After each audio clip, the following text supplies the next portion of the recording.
into the Harlan Community Boys Varsity and Junior Varsity Bowling Meet today versus Kuemper at Cyclone Lanes. This is going to be our last home meet of the season, so we want to thank everybody for tuning in to the previous meets and all who are watching today. We'll go ahead and get started with our lineups as we have begun play. For our Harlan Varsity Boys today, we've got Rylan Monahan, Gideon Lyons, Gavin Sisson, Eric McCulley, Caleb Ernst, and Logan Strom. For our Kuemper Varsity Boys, we have Fletch Baden, Brendan Van Heim, Jake Wieland, Creighton Halber, Joel Schulte, and Thomas Potbottom. Looking over at lanes 7 and 8, we've got our JV bowlers for Harlan on lane 7, Zeke Christensen, Jacob Went, Noah Simon, Reese Griffin, Reese Gessert, and Donovan Smith. For our Kuemper JV boys, we've got Carter Bell, Luke Schulte, Nicholas Wernemont, Dylan Bryant, Scott Stewart, and Dalton Carlson.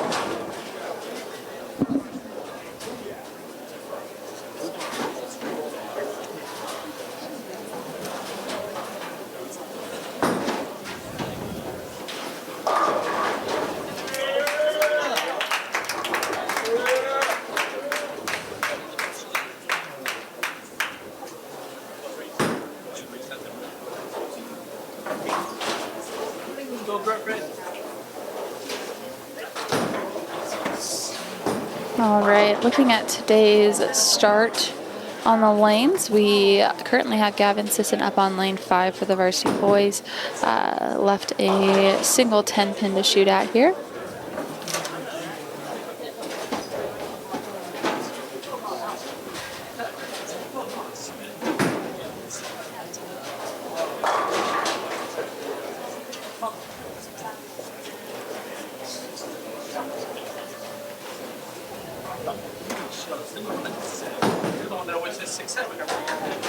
Gavin unfortunately puts that a little too far outside, misses that single pin spare.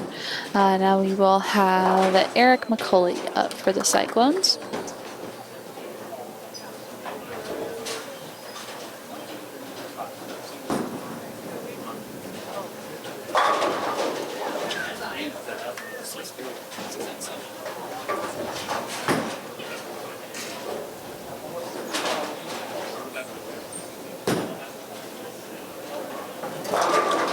Eric McCulley goes Brooklyn, gets all 10. Now we'll have Caleb Ernst up for the Cyclones on lane 5. Got Reese Gessert, just put all 10 back on lane 7 for the JV boys.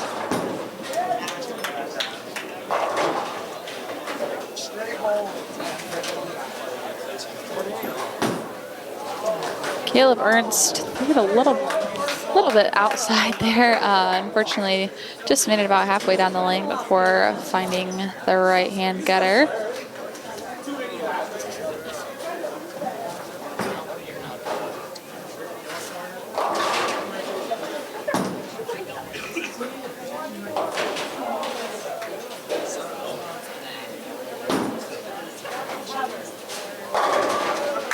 Donovan Smith up on lane 7 for the Junior Varsity boys, went Brooklyn and got a strike there. 3 up on the board for the JV team. And Caleb Ernst was able to convert his spare there that he left on lane 5. Now we'll have Logan Strom up on lane 5 for the varsity boys.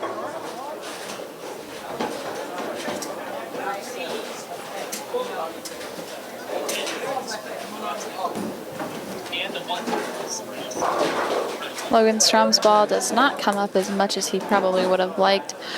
Misses the head pin completely, but was able to hit the 3-6 pocket there more than anything. So we'll see if he's able to make an adjustment and convert this spare here.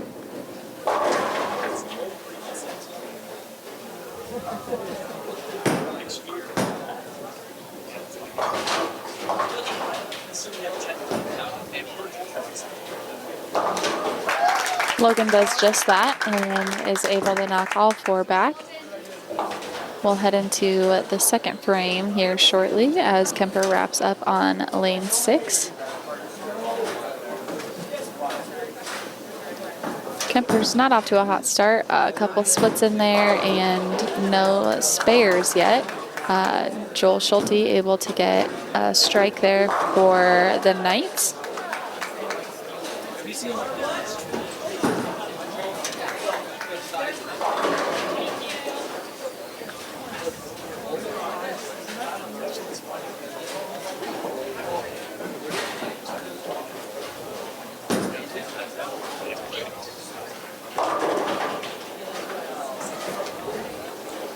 Another nasty split for the Knights here on lane 6 as they wrap up frame 1, and another one there to start off frame 2 on lane 5. Obviously, it's early on, only in the second frame of tonight's match, but they are struggling to find the pocket there. This is their first time and only time bowling here this season, and we hosted the girls Kuemper team much earlier in this season, so the boys are not as familiar with Cyclone lanes and are struggling to find what works best for them here. I'm sure we'll see some ball movements and some bigger adjustments as we move through the first individual game here tonight. We do have Rylan Monahan up on lane 6 for the varsity boys, left a 5-pin there. He did open in his first frame, so looking to redeem himself here a little bit, I'm sure.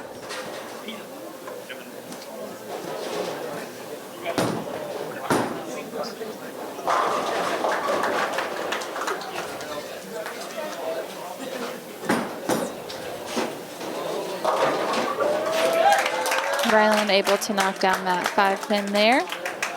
So we'll move to Gideon Lyons.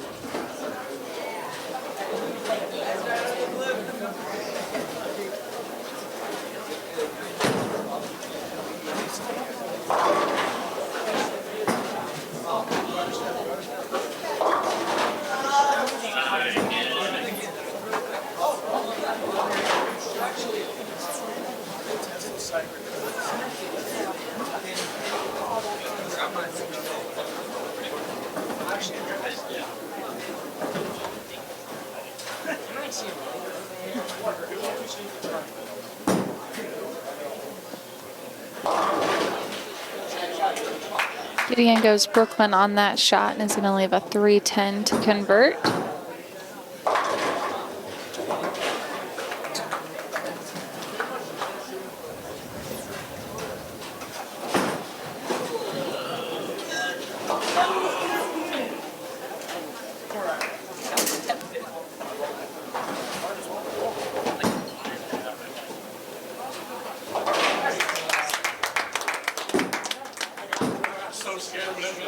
Gideon was able to convert that split, and now we will have Gavin Sisson up for the Cyclones.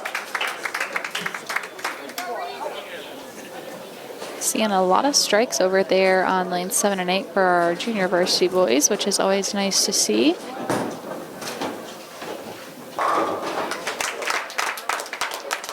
And Gavin Sisson wanted to join in on the fun, so he just struck in his second frame. So now we'll have Eric McCauley up next for the Cyclones, looking to double up.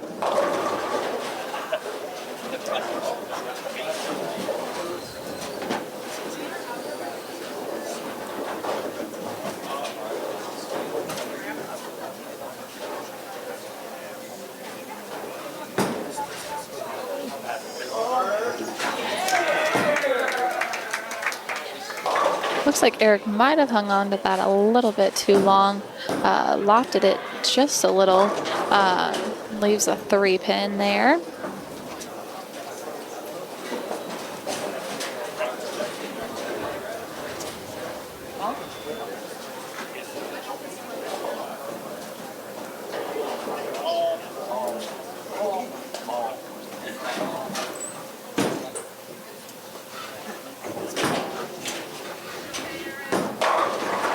Eric not able to convert that single pin spare there. Now we'll have Caleb Ernst up.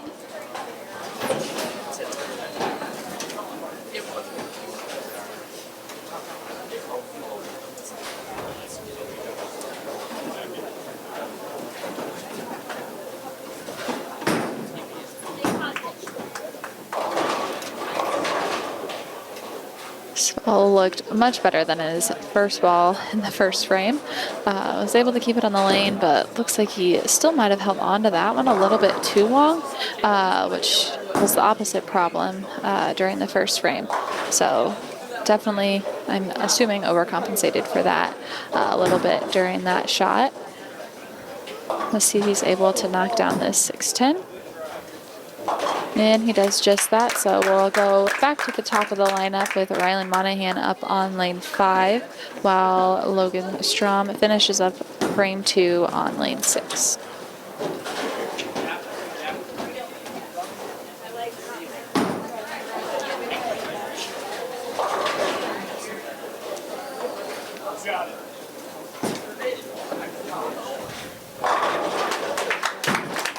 Logan Strom with a strike on lane 6 for the Cyclones. And Gideon Lyons up on lane 5 for the Cyclones. Looking over at lane 7 and 8 for our JV bowlers, we've got Z Christensen up for the Cyclones on lane 7, shooting at just a 3 count spare here.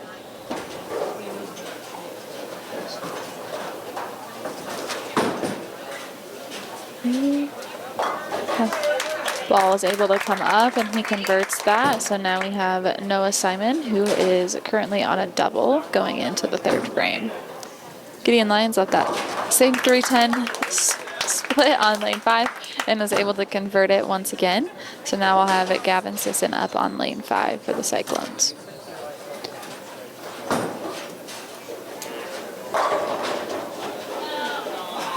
Noah Simon's ball came up a little bit flat there on lane 7. Didn't really have a lot of push through. Left a 8-10 split.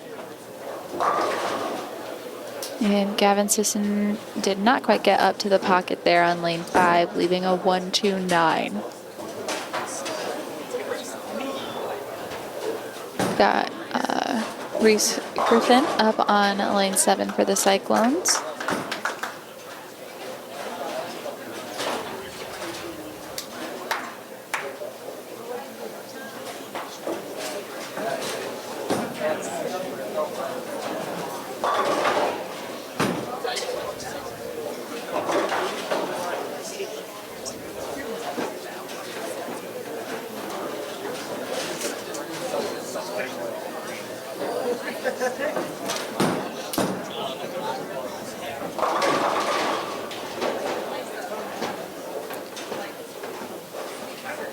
We've got Eric McCauley up on lane 5 looking to bounce back after a single pin miss in frame 2. Looks a little bit better off his hand. Then came up a little too much. Leaves a 3-6-10.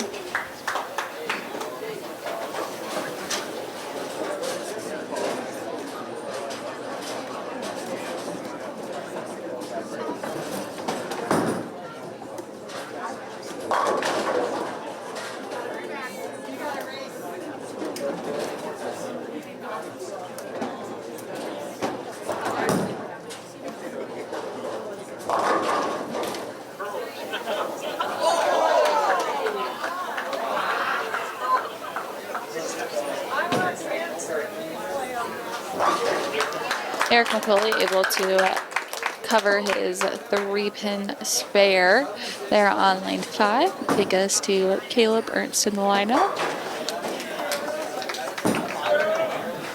Reese Gessert converted a 2-count spare over there on lane 7 just now. So now we have Donovan Smith up on lane 7 and Zeke Christensen up on lane 8 for the Cyclone JV boys. Caleb Ernst up on lane 5 for the Cyclones. Ball came up pretty light there. Was able to knock out the 1-3 pocket, but didn't have much push through. So he did leave a nasty 2-4-8-10 split.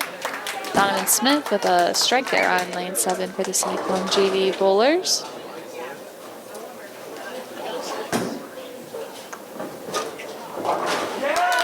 Caleb Ernst able to convert that nasty split there on lane 5.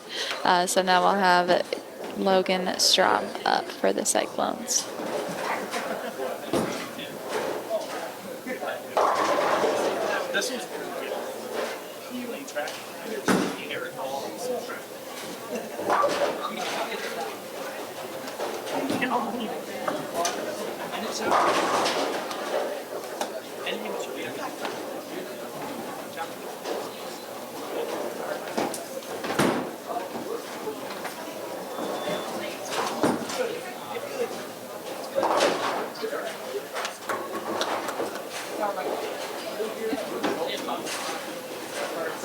Rylan Monahan up on lane 6 for the Cyclones. Struggling a little bit in those first few frames. Is going to leave a single 10 pin here to convert.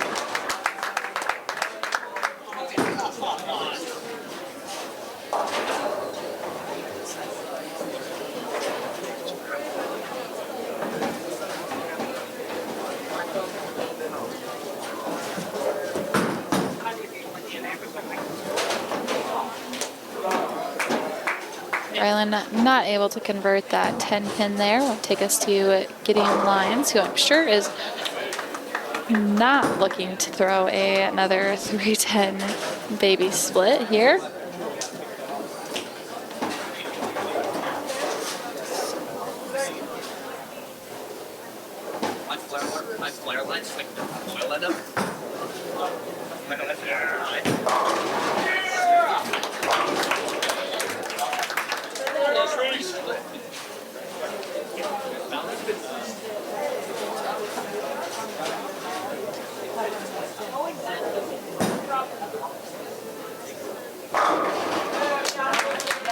Being able to put all 10 back for the Cyclones. Now we'll have Gavin Sisson.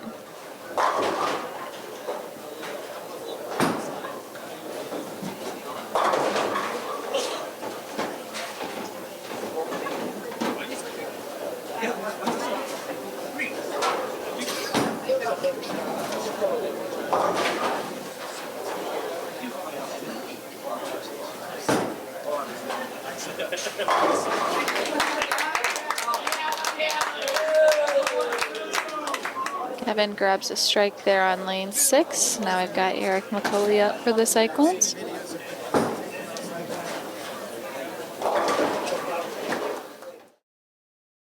Programming on HLTV Channel 15 has been brought to you by Pizza Ranch in Harlan, Do It Best Hardware, The Agency in Harlan, Hamilton Financial Services, Fairway in Harlan, Hanson House Senior Living. Experience life, experience Hanson House. Western Iowa Medical, providing outstanding service and the highest quality medical equipment and supplies in Western Iowa. United Bank of Iowa, the difference is here, member FDIC. Paulie Jones Funeral Home, longtime supporter of Harlan Community Athletics and events. Murtu Medical Center, committed to you, committed to our community. Murtu Medical Center, physical therapy and rehab services. Peterson Family Wellness Center and Lewis Family Aquatic Complex. Live well. Patriots Choice Contracting, Harlan, Iowa, building for future generations. Cyclone Scenic Chemical, build a bigger bin. Dr. J's Family Eye Care, longtime supporter of Cyclone Sports in Harlan. Family Service Community, SCSB. Keast Auto Center, proudly serving Southwest Iowa for over 31 years.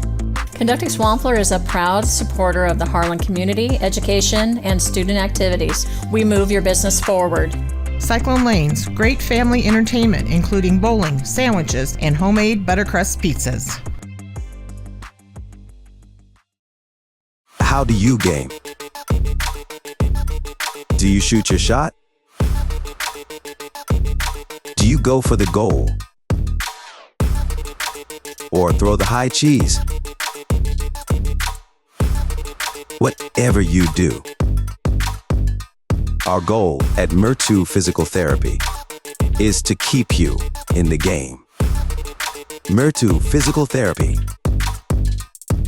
Game on.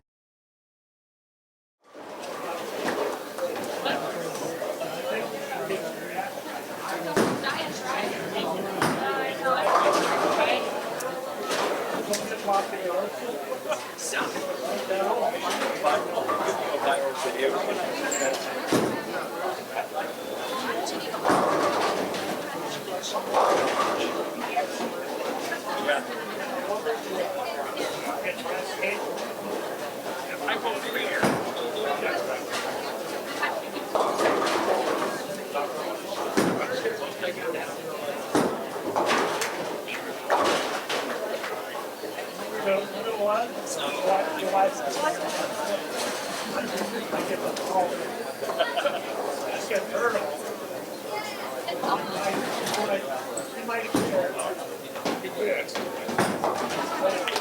McCulley knocks down the paddock pin there on lane 6. Caleb Ernst in the lineup.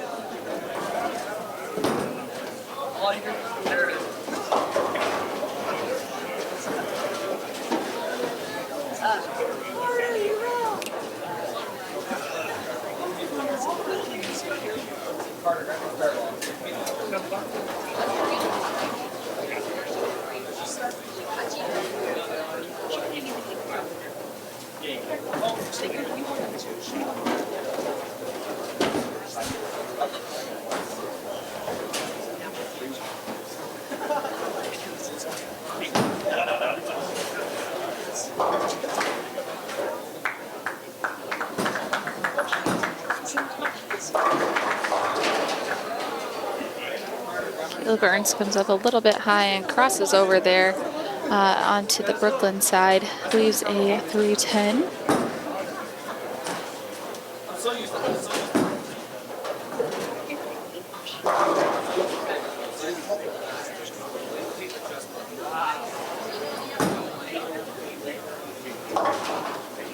Stops the 3-pin off of there, which will take us to Logan Strom.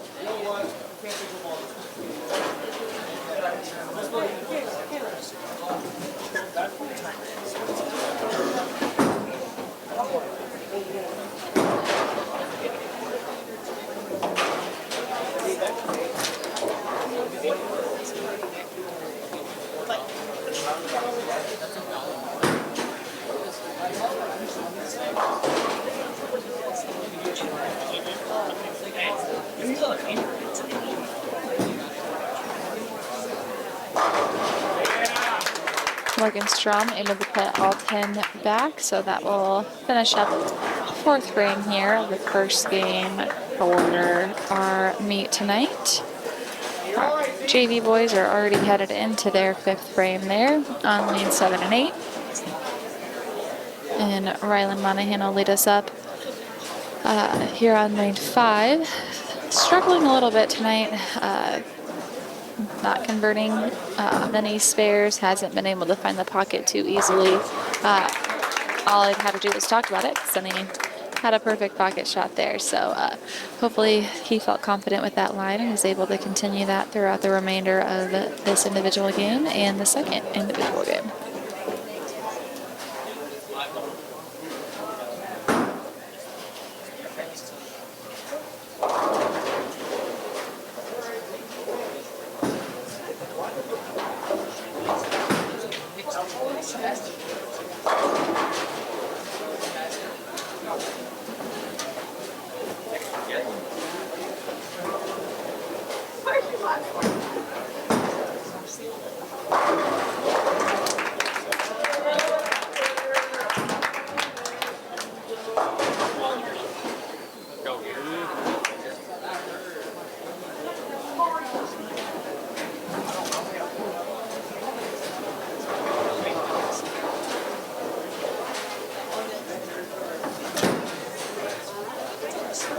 Gavin Sisson up for the varsity boys there on lane 5. So not able to get to the pocket, leaves a 1-2-8.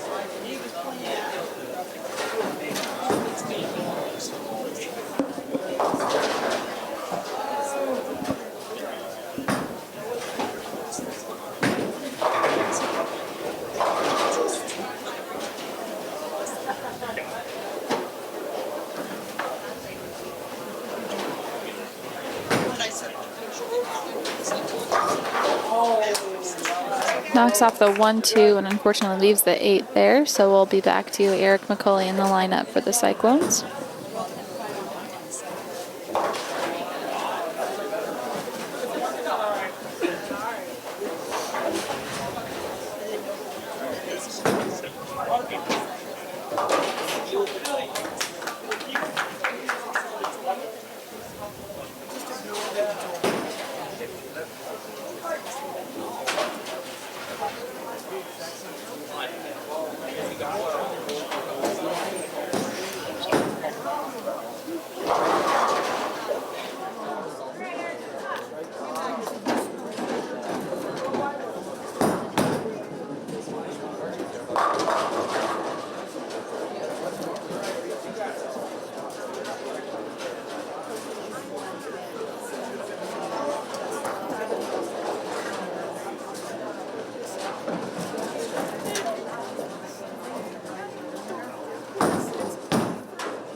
Caleb Ernst with a shot on lane 5.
Logan Strom picks off the 2-pin out of that 2-8 lead there on lane 5.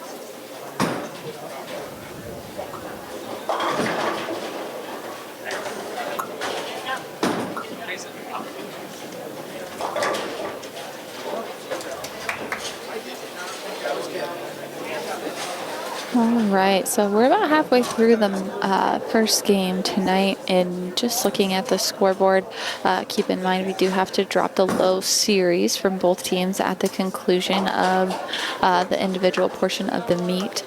Right now, Cyclones are leading before any scores are dropped, so keep that one in mind. But seeing pretty consistent scores across the board for both teams. Lots of splits. Kuemper's starting to figure it out a little bit, adjusting to the lanes, moving where they need to, making some ball adjustments. We are still seeing some splits from the Cyclones, though, as well. Rylan Monahan leaves a 4-6-7-10 there on lane 6, also known as Grandma's Teeth. And then Gideon Lyons had a few earlier that he was able to convert, and then Caleb Strom also had a couple. So we have seen less than the Kuemper side, but still struggling in a few ways there. Gideon Lyons up now for the Cyclones, coming off of a double, looking to triple up here in the 6th frame.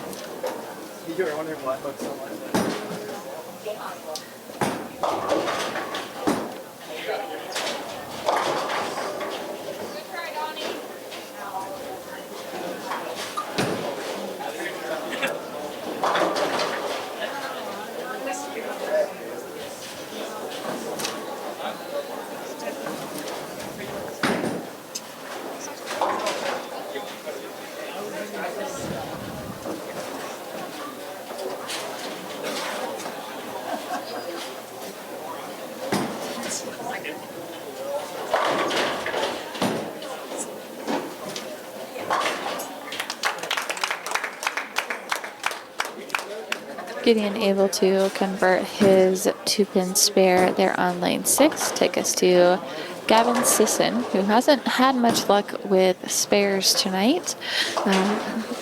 Had a couple strikes in there, but not seeing a lot of consistency as far as covering his frames and closing them up.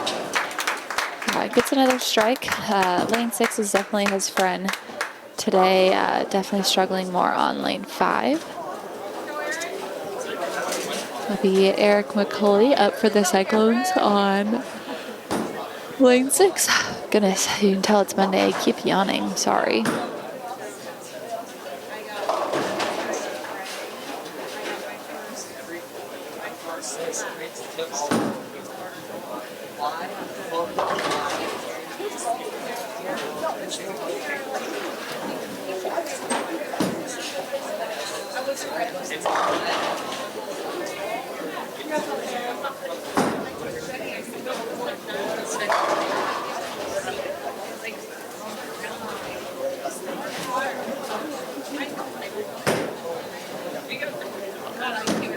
Eric McCulley shooting at a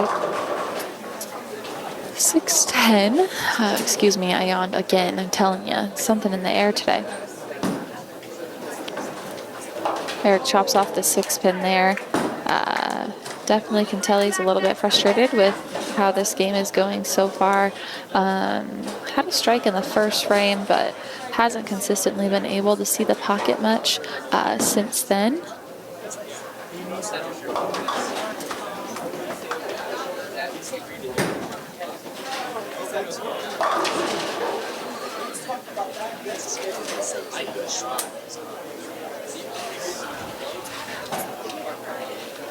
That was solid. That would have been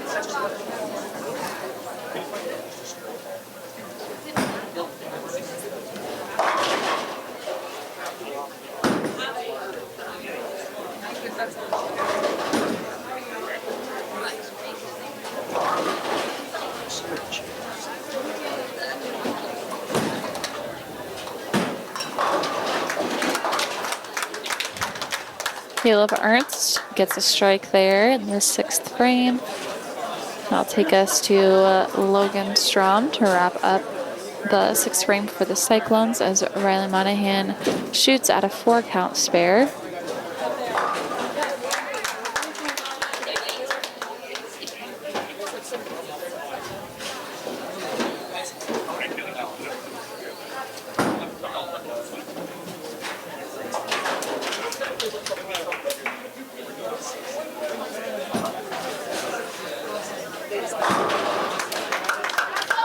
Logan Strom with a strike. And we will see Gideon Lyons up on lane 5 for the Cyclones.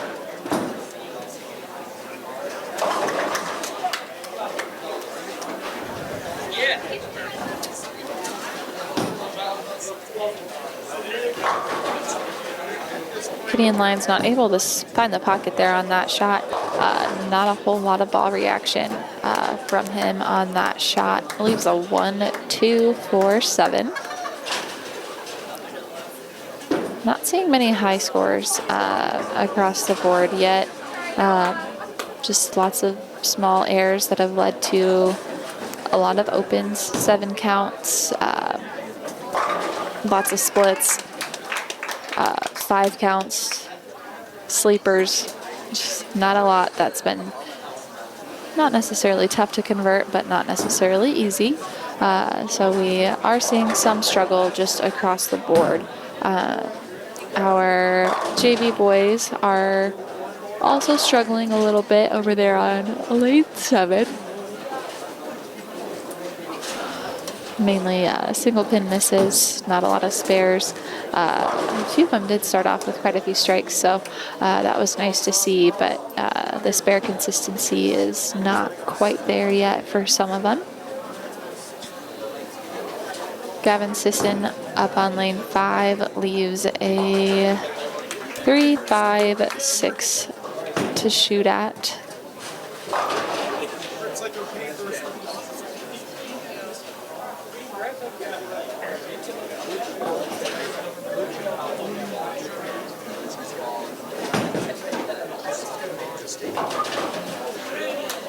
Kevin picks off the 2-6 there, the 3-6 there, not able to get the 5 out of there.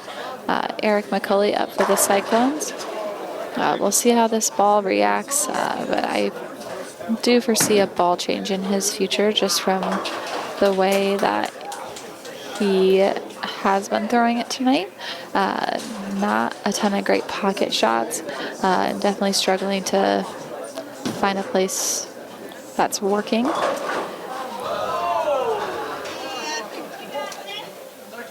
You can do it! Turn that round upside down! You can do it! First time I actually had a good ball go. It was actually a very good ball off his hand, and then didn't even move through the 5 pin. So he looked at 5.710, which is also referred to as a lily. In college, if we left one of these either in a tournament, practice, whatever, we had to take a picture with it. So they're not something fun to leave. It's weird when you do leave it, and it's even harder to pick up. So it's not something any bowler really ever wants to see.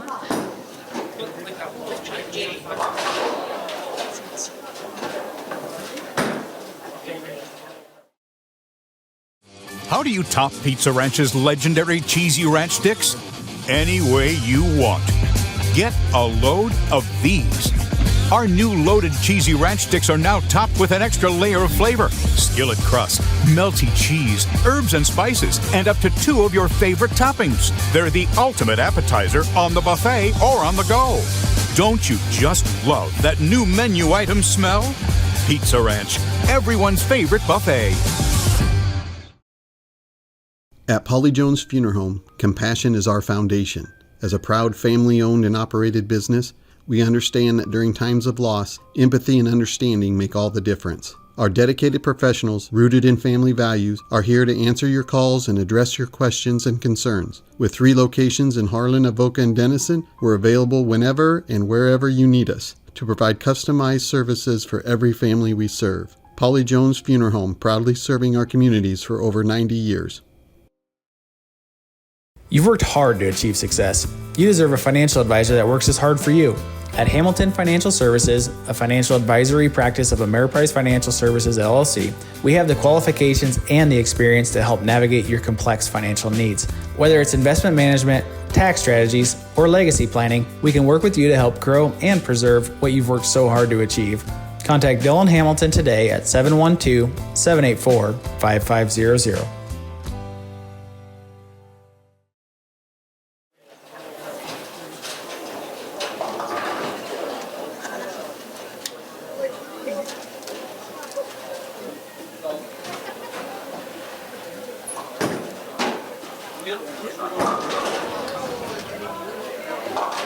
Caleb Ernst comes up a little bit light to the pocket again. Is going to leave the 2-4-8-10 for the second time tonight. So we'll see if he's able to convert it again. That'd be pretty cool.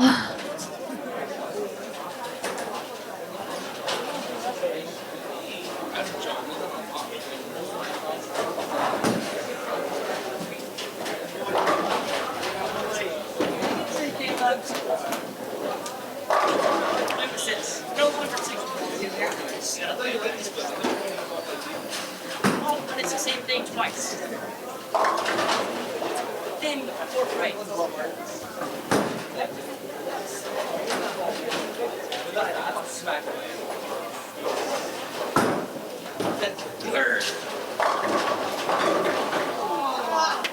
Logan Strom comes up a little bit high into the pocket there. Couldn't quite see if it went through the nose. Hard when people get in my way. Had to move to a higher sitting chair just so I could see some of the ball reactions, because it was getting a little bit difficult just where I'm sitting today. Logan Strom looks like he's going to pick up this 6 or 4 pin, excuse me.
Rylan Monahan with a Brooklyn strike there on lane 6. We could tell that he needed that, was ready for that.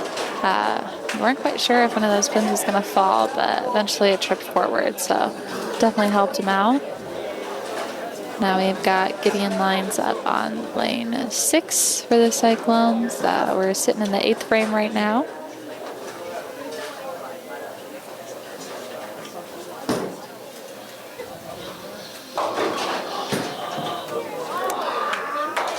Gideon looks out and does not leave a nasty 4-6-7 split.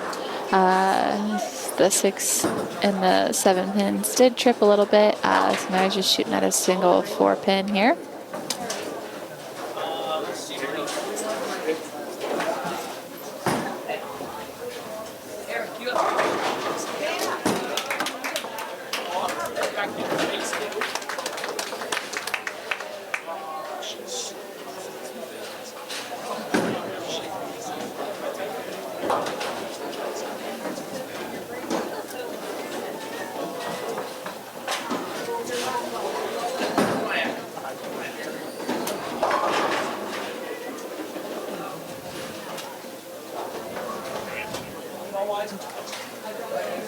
Gavin Sisson up on lane 6 for the Cyclones.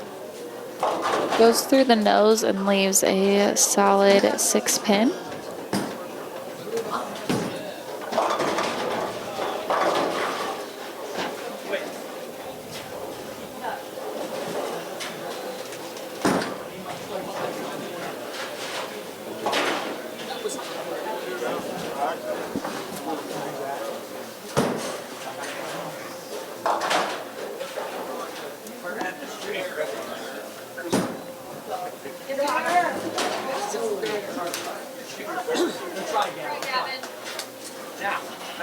Gavin misses that single pin, so we'll be back to Eric McCulley coming off of his Lily that he left in the 7th frame.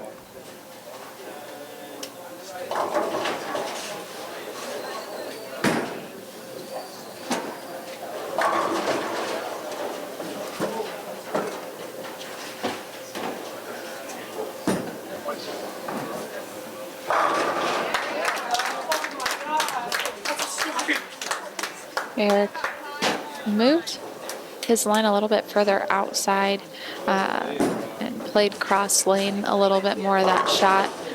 Did come up with a strike. So I'm not quite sure if it's a sustainable line for him, but we'll see as we finish out this first game and see if it results in a ball change or if he's able to find a line that works a little bit better for him.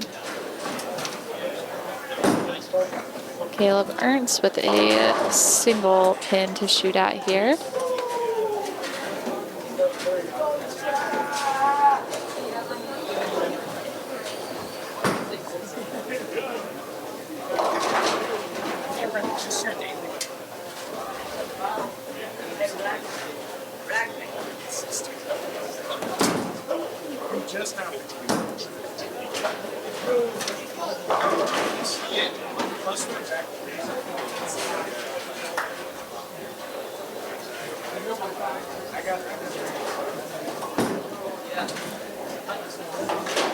Caleb able to run down that 6 pin there.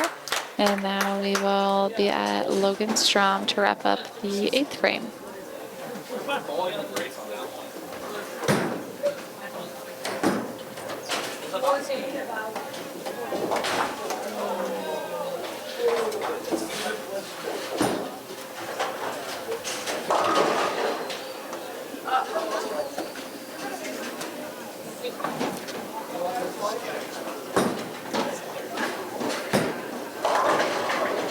Logan Strom comes up a little bit high there on lane 6 and leaves a 6-7-10. Then we've got Rylan Monahan looking to double up here in the 9th frame. And he does just that. Logan able to cover 2 of the 3.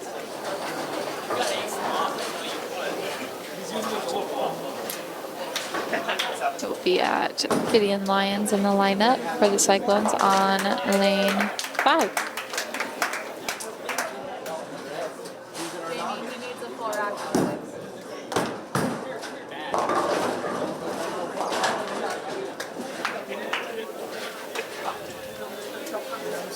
Gideon leaves a 6-pin there on lane 5.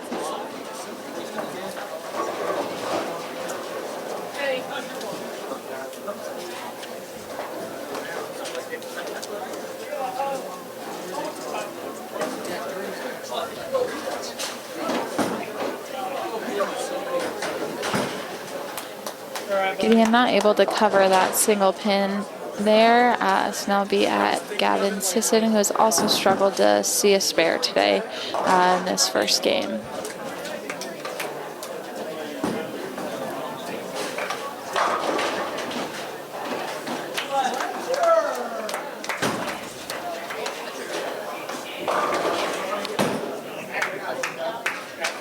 Looked like Gavin's ball speed went down quite a bit on that shot there on lane 5. Went fully across. It's not able to knock off even the head pin there. So he'll be shooting at a 1-3-6. JV boys are heading into the 10th frame of their first game there. We've got Zeke Christensen up. We were really hung on the one board there on that shot. So we'll see how our JV boys are able to wrap up this game. Gavin Sisson was not able to cover his spare there in the 9th frame. Not a great look, as we already have 2 boys going into the 10th frame, not on a fill.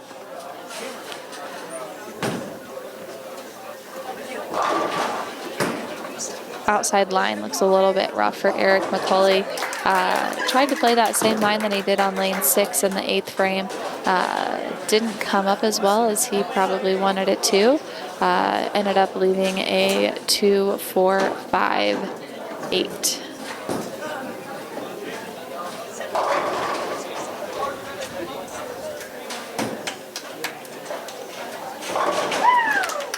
He's able to convert the spare though, so we will be at Caleb Ernst. Zeke Christensen is going to be the first one to wrap up the first game. He's going to shoot a 116.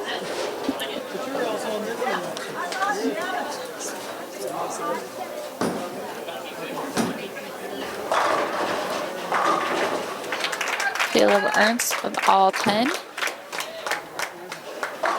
Take this to Logan Strom.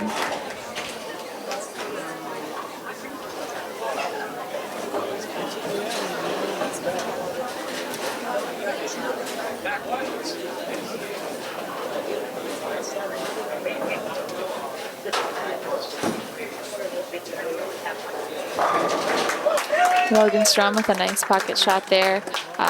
Gets all 10. So really came back there. Have quite a few of our guys going into the 10th frame now on a good fill. A few strikes, a spare, and a couple open. So time to still make up a few pins and try to work up a little bit more of a lead over the Kuemper Knights. Carter Bell for the Kuemper JV boys had a 180 for his first game.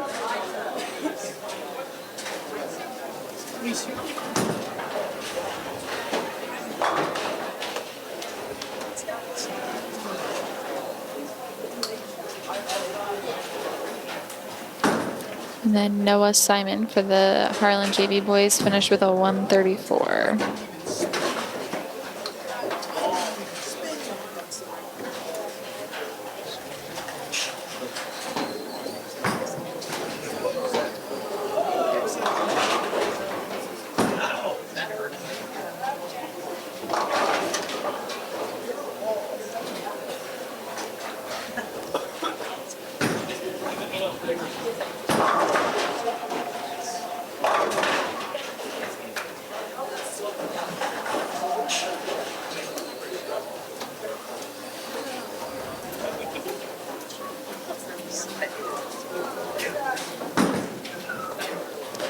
Fletch Baden with my goodness, Kuemper Varsity Knights finished his game with a 169.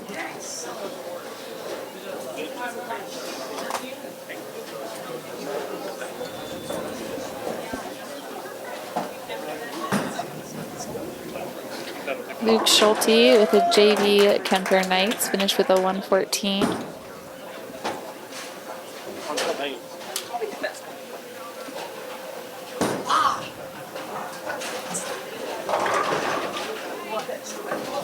And Nicholas Wernemont finished with a 151 for the JV boys for Kuemper.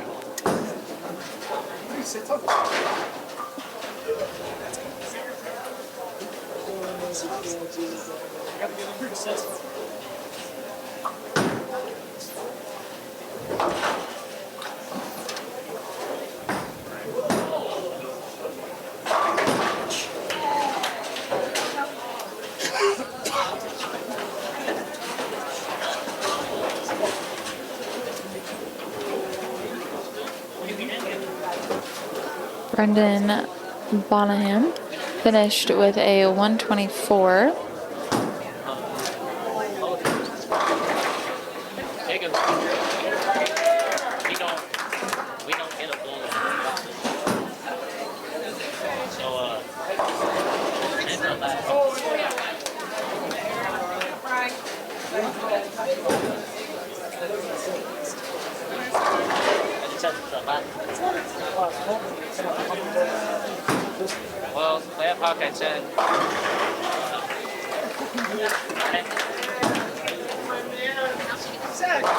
Reese Griffin finished with a 124 for the Harlan JV boys.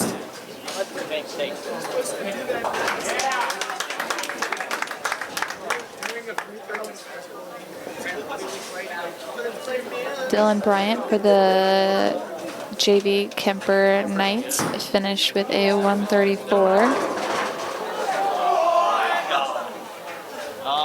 And Reese Gessert for the Harlan JV boys is going to finish with a 164.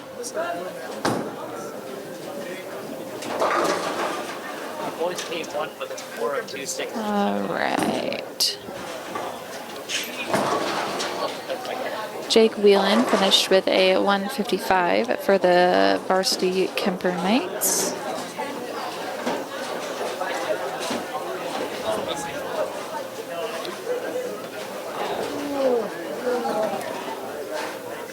Scott Stewart for the JV Kuemper Knights finished with a 92.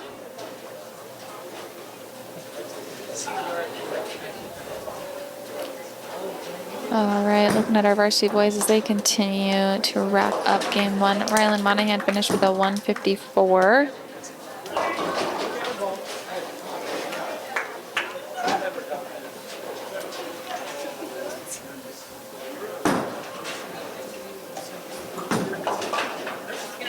Dalton Carlson for the JV Kuemper Knights is going to finish with a 108.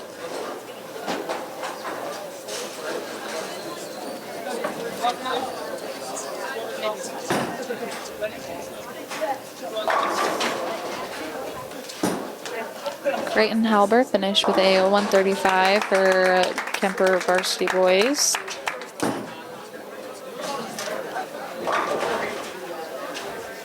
Donovan Smith for the JV Harlan boys finished with a 162.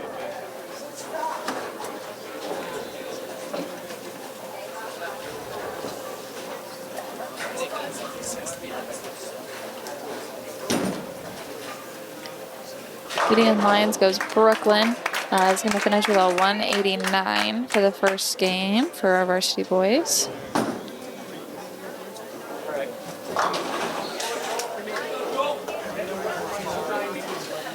As we wrap up our first game, we'll take a quick minute while our varsity boys finish up their first game to thank our sponsors. And we will start that. I wanted to get through Gavin Sisson's first shot of his 10th frame, which was a strike. So, like I said, we're going to take a moment to thank our sponsors for HLTV Channel 15 2025-2026 sponsors.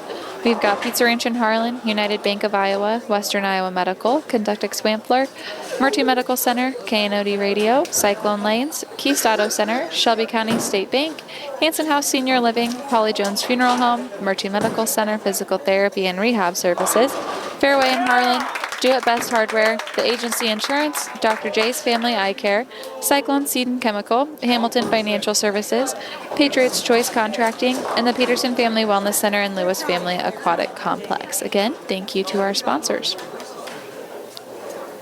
Joel Schulte for the varsity Kuemper Knights finished with a 158 for game 1. And Gavin goes Brooklyn and is going to finish with a 140 for the varsity Harlan boys.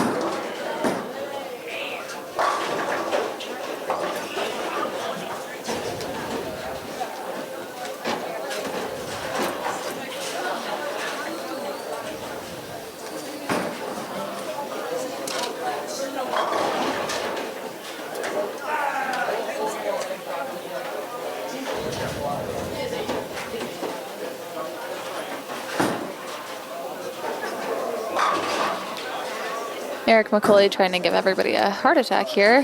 Put that one pretty far outside. Hugged the one word a little bit. Did end up coming up. Just not enough to get to the head pin.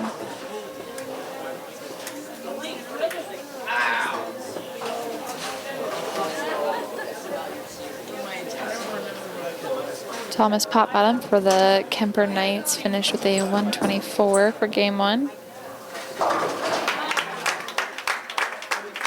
Eric McCauley able to cover that spare, so he'll have one additional shot here in the 10th frame, sitting at a 133 right now, and could strike for a 143.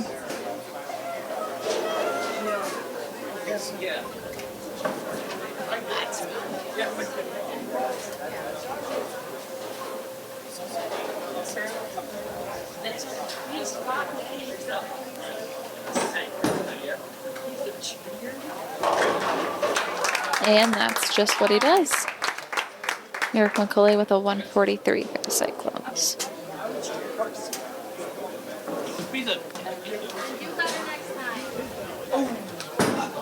I literally was joking. What to make a reality? Be about this. I did not think I was going to be able to make this.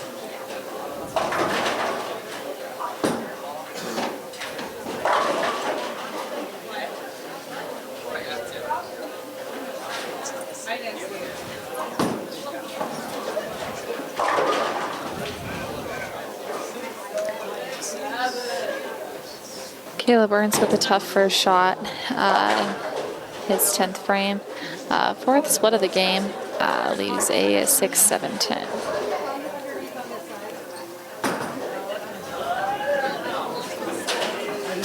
I don't want to break the street, so.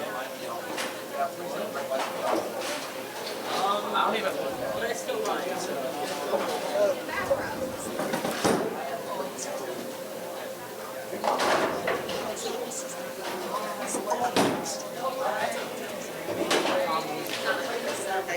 Caleb doesn't grab any of them. He's going to finish with a 153.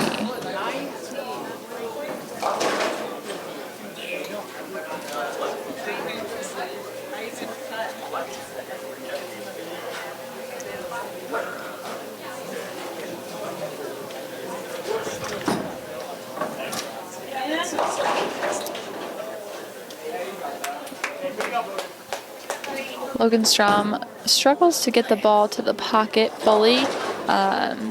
Ends up hitting it, comes a little bit flat, not able to have any force to get the 2-pin out of there.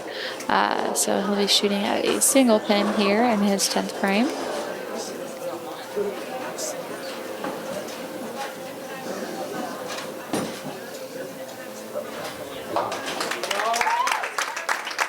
Logan able to cover the 2-pin. Sitting at a 164 now, can strike and finish with a 174.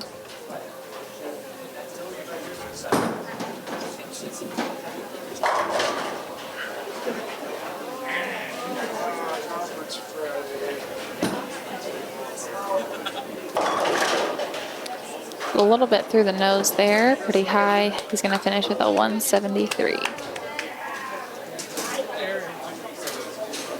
And that concludes game 1 for our varsity boys. They'll go ahead and start game 2. I'm going to take a quick break while I go fill my water. We'll be right back.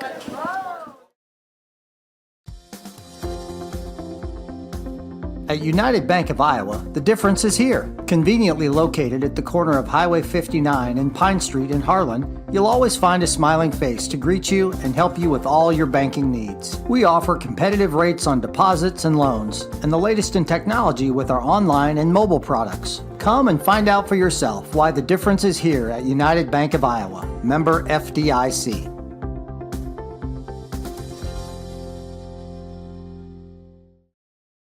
Harlan Do It Best is your best source for friendly service, expert advice, and innovative products. Whether you need to build it, paint it, fix it, or grill it, we have it all. Our full-service paint department, utilizing Valspar paints, can match any color for your interior and exterior painting projects. Check out our new Diablo tool aisle for all power tool accessories needed for your home improvements. Make grilling easy with our full selection of grills and grilling supplies. Harlan Do It Best, conveniently located at 1810 Chatburn Avenue in Harlan.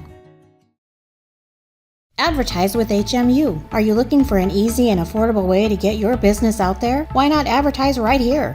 HMU is looking for sponsors, and starting as low as $40 a month, your business could be featured right here. Our sponsors help us cover programs just like this one, and thanks to their support, we're now able to broadcast Cyclone sports, concerts, and more live on both HLTV, Channel 15, and YouTube. So what are you waiting for? Call 755-5182 and ask for Jonathan, or email jnorth@hmunet.com and ask for more information today.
All right, looking at the first frame of the second game here tonight with the Harlan Cyclones versus the Kuemper Knights. Not off to a great start. A couple opens already, one spare from Rylan Monahan. JV boys are also struggling a little bit with a few opens there on lanes 7 and 8. Eric McCauley able to find the pocket there on lane 6.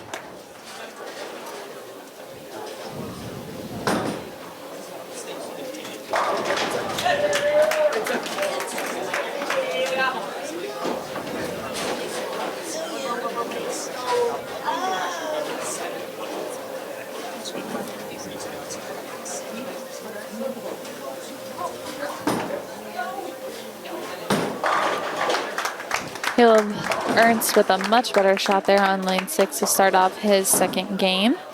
Really struggled there in the first game with splits. Looking to redeem himself a little bit, I'm sure, in this second game. We'll finish up the first frame with Logan Strom up for the Cyclones on lane 6. He's going to go through the nose and leave a 310.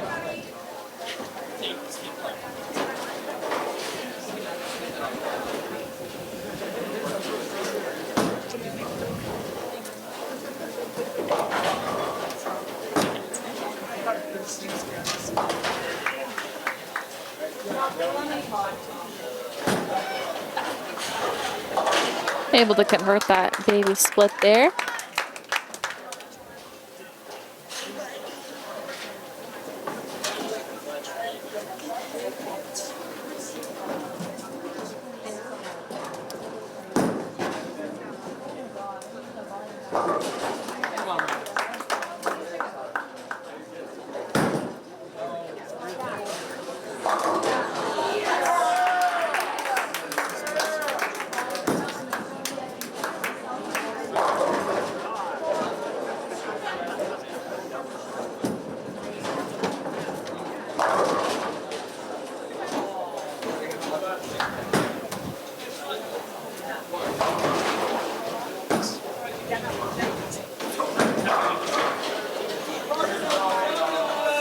Rylan Monahan up for the Cyclones on lane 5 to start off the second frame of the second game. Leaves a 5-10 split.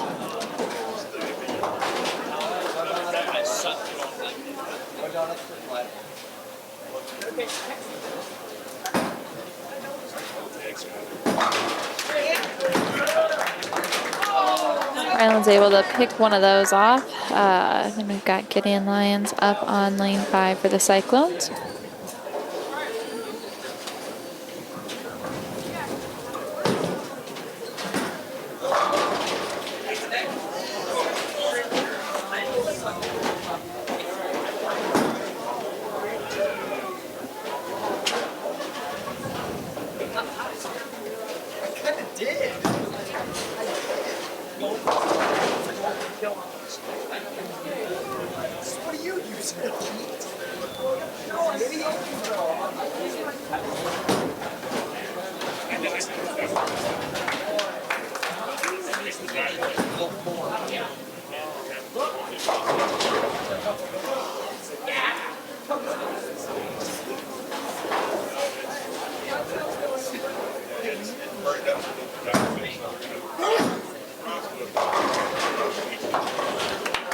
Gideon Lyons able to convert that 2-pin spare there on lane 5.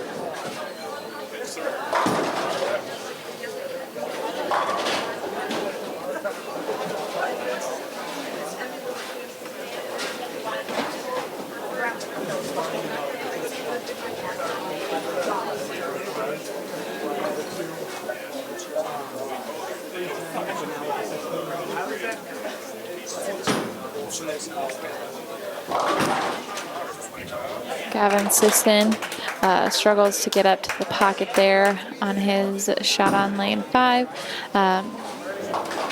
See if he's able to convert this 4-count spare.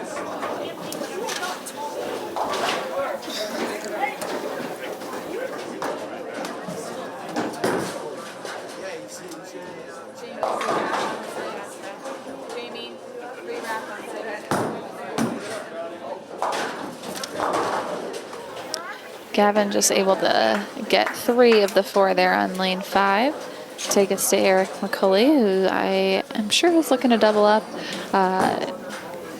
get a bit bigger of a game in this second game.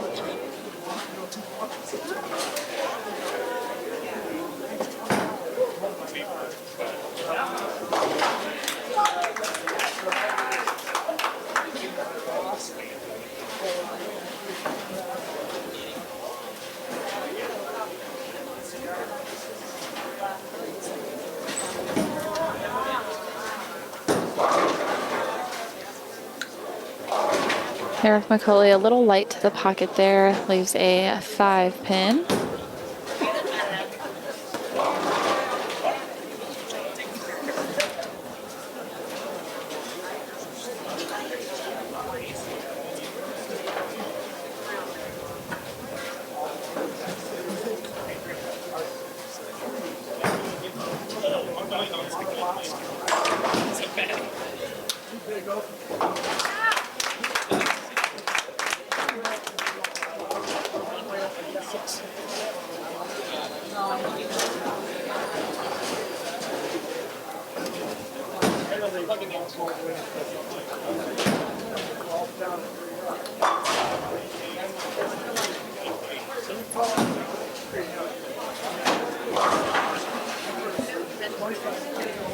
Caleb Ernst also struggles to come up to the pocket there on lane 5, leaves a 2, 4, 5, 8. We've seen that quite a bit today, just again with the struggle to get to the head pin.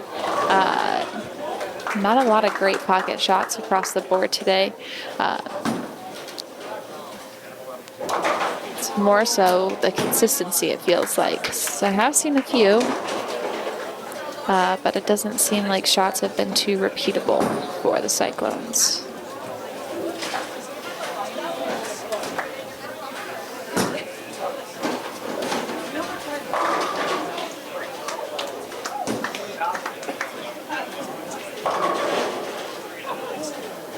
Logan Strom goes right through the nose there. He's going to leave a 6, 7, 10.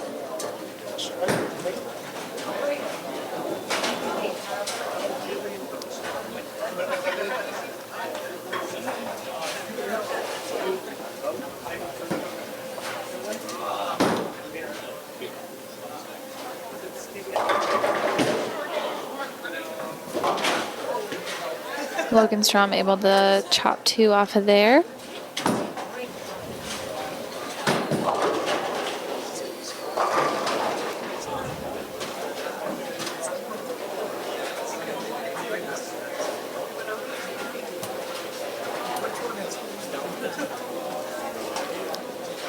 Rylan Monahan also struggled to get to the pocket there on lane 6, leaves a 2, 4, 5. See if he's able to run that one down. Pulled it a little too much, misses the 5 pin out of there. Be back to Gideon Lyons.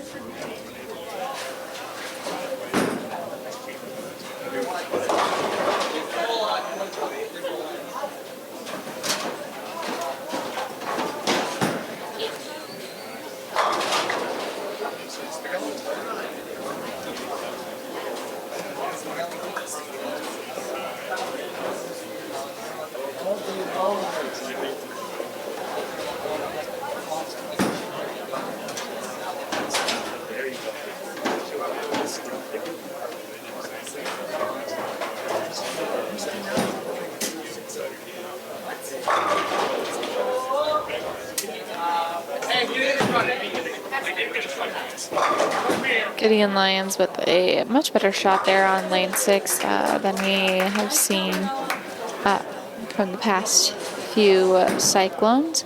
It was a really good pocket shot, but still wrapped around the 10 and left a single pin for him to shoot at.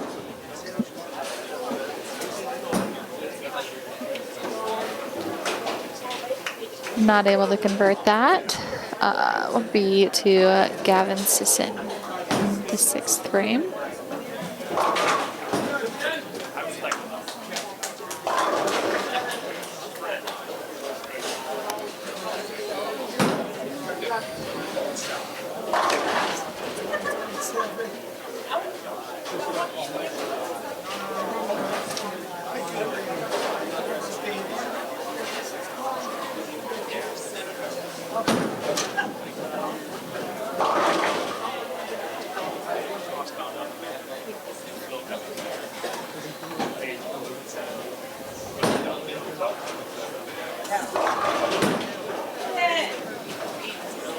Not sure if that 10 pin's gonna get picked up. It is. 10 pin left by Gavin Sisson there. Slid a little bit further to the edge of the lane there. Let's see if he's able to run this down. The Cyclones could use any type of fill right now to get him going. Really struggling in the first few frames of this second game.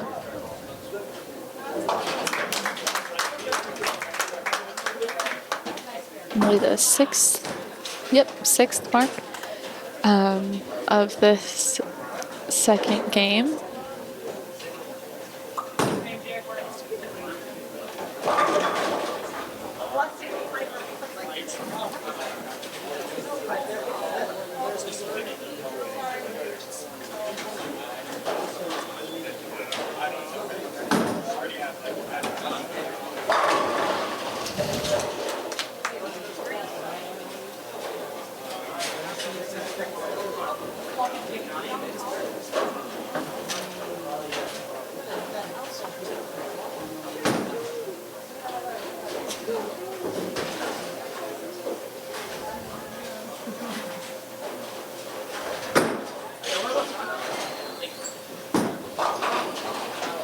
Eric Napoli's gonna go Brooklyn.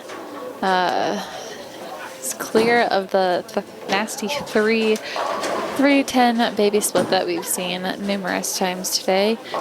He's just gonna be shooting at a single 3-pin here.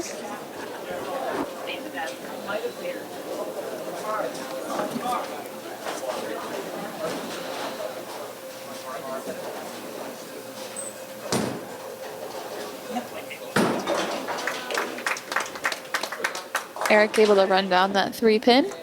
We'll be back to Caleb Ernst in the lineup.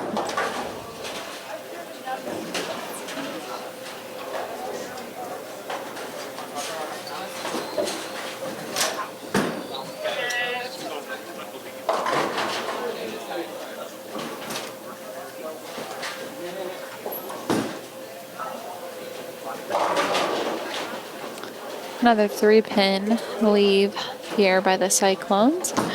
Caleb Ernst has a much better shot, still goes Brooklyn. He's going to have a 3-pin to shoot at now.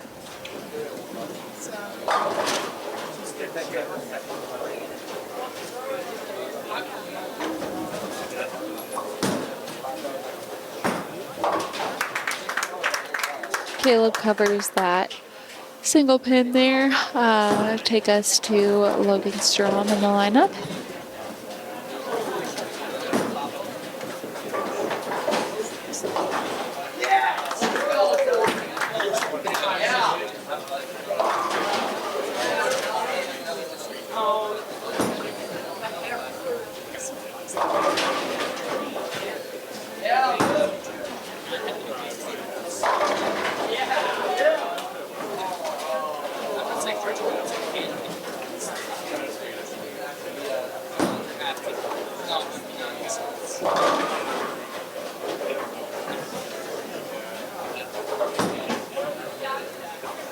Logan Strom's going to miss his single 10-pin. Now we've got Rylan Monahan shooting at a 5-pin on lane 5.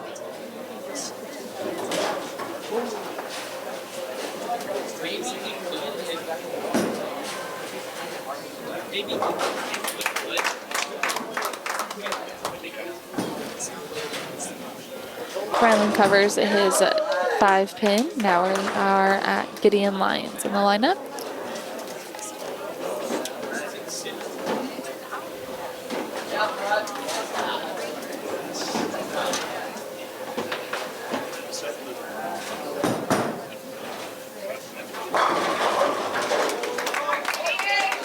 Gideon with all 10.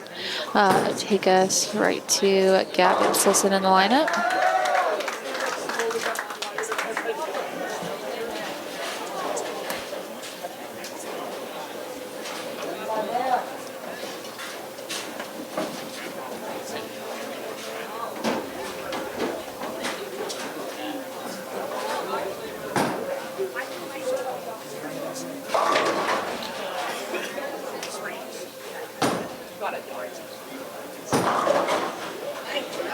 Gavin Sisson comes up a little flat on lane 5 and leaves a 5-10 split.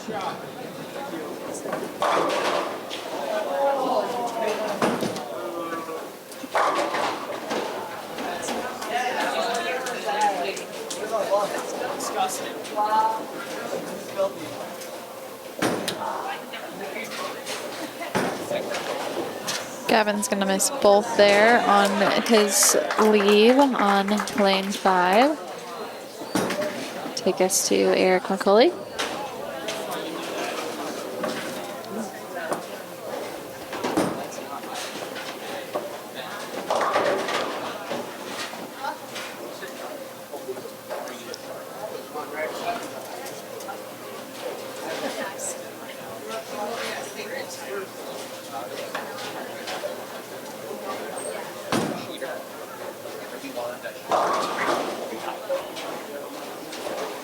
Eric McCulley comes up a bit high, ends up going through the nose a little bit there. It leaves a 6-10 to shoot at.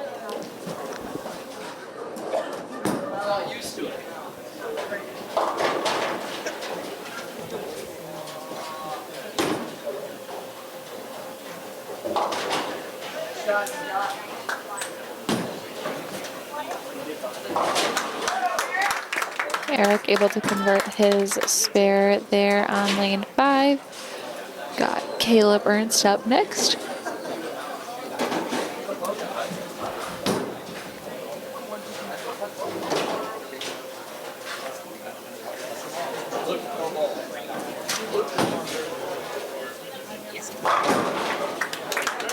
Caleb Ernst with a strike on lane 5. Finish up frame 4 with Logan Strom.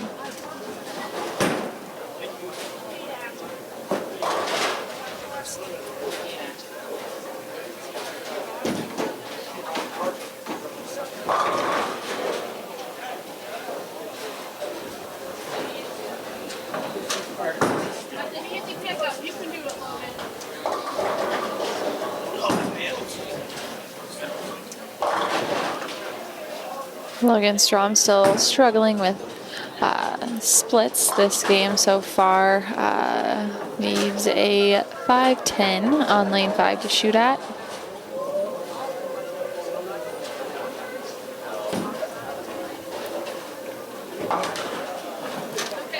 Able to knock off the 5 pin there.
Alright, we are back to Rylan Monahan for the Cyclones up on lane 6. Start off the 5th frame tonight of the 2nd game.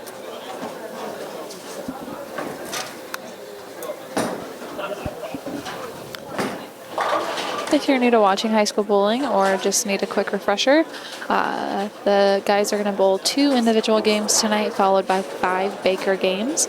We'll talk more about the Baker format and what that looks like once we get to the conclusion of the individual portion of today's meet, or today's individual portion. Goodness. Talk more about what Baker looks like, what the format is, and all of the details. So we are heading into the second half, or just wrapping up the first half of the second individual game. Right now, Rylan Monahan, unfortunately, with an open, and we'll see if Gideon Lyons is able to get the Cyclones back on their feet.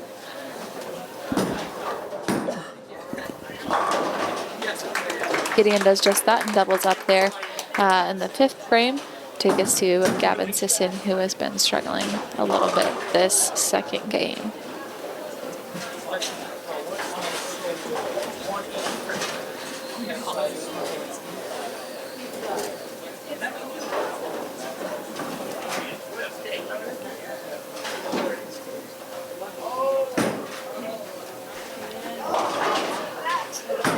Gavin still struggling to get up to the pocket this game. Leaves a 1-2-8.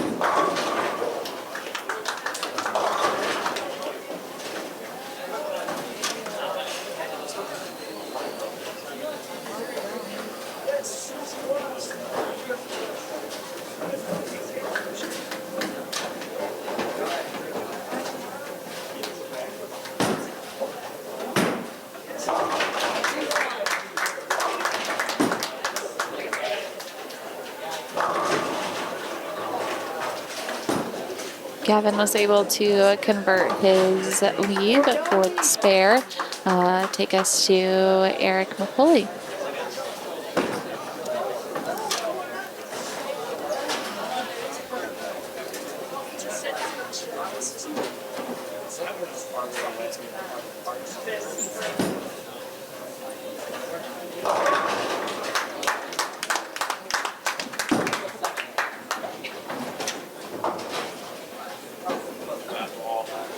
Eric McCulley with the strike. Take us to Caleb Ernst.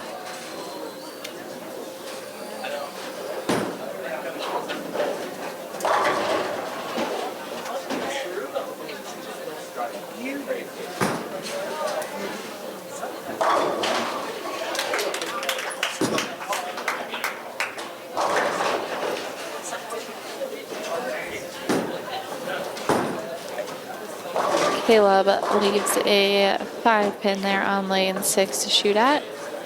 You can tell he's a little bit frustrated with how today's been going. Lots of splits, struggling to find the head pin consistently in the sense of pocket shots. It's either going through the nose a little bit or a little bit light, which is causing him to leave some of those splits, especially in the first game.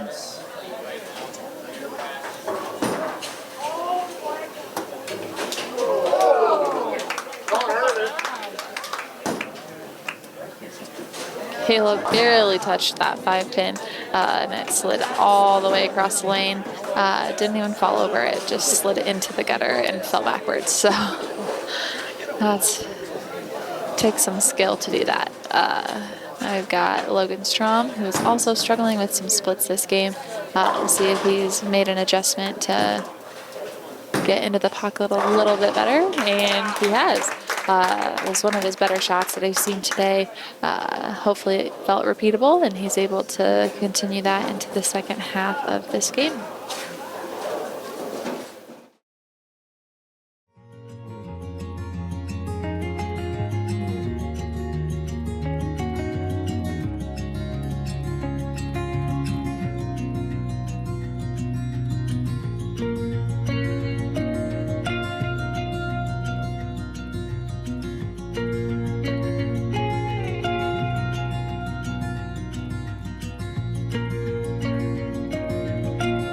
Hanson House Senior Living. Experience life, experience Hanson House. Listen to 105.3 KNOD.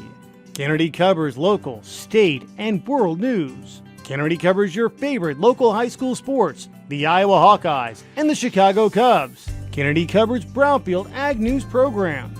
KNOD plays the hits you want to hear from the 60s, 70s, 80s, and 90s. KNOD has great advertising rates for your business. Call 800-876-KNOD for more info. 105.3 KNOD.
Rylan Monahan able to convert his 2-pin spare in the 6th frame.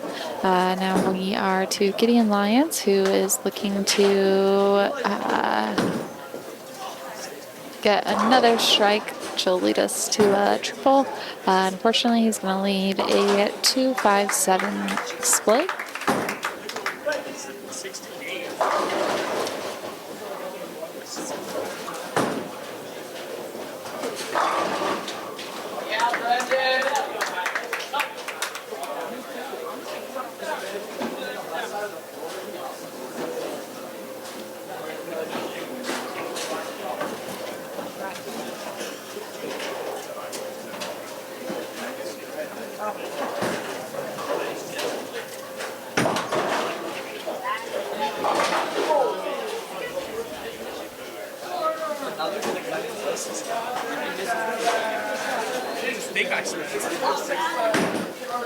Gideon was able to get 2 off of that split.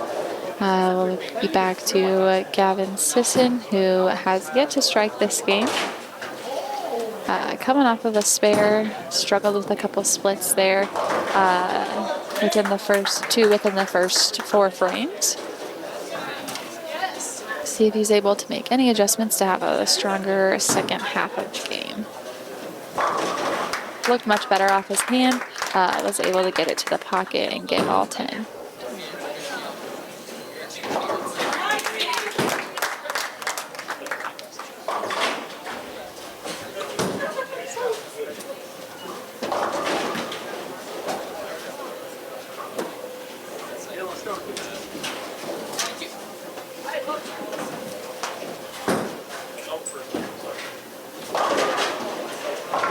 Eric McCauley goes to the nose a little bit there. He's going to leave a 4-7-10 split.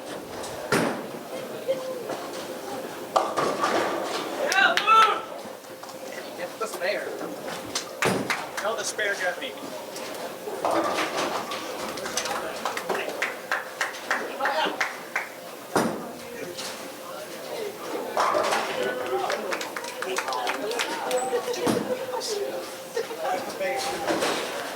Eric not able to grab any of those out of his split there. Be back to Caleb Ernst in the 6th frame on lane 5.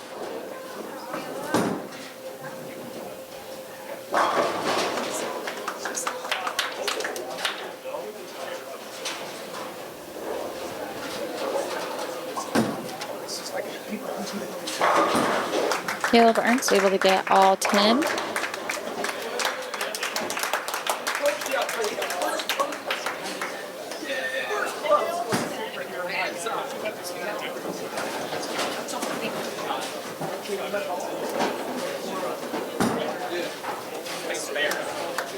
Got Logan Strom up on lane 5 to close out the 6th frame for the Cyclones.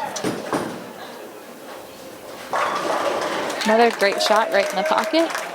Is able to get a double. JV boys are having a great frame up there on lane 7. Couple spares, couple strikes. Donovan Smith is having a very consistent game of 8 or 9 spare. Only one open in the 4th frame. It was a 9 miss.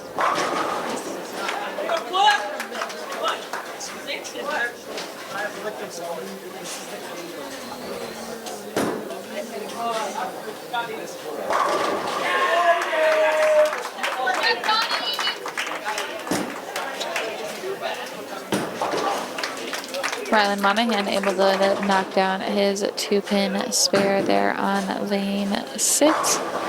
Take us to the end lines in the lineup.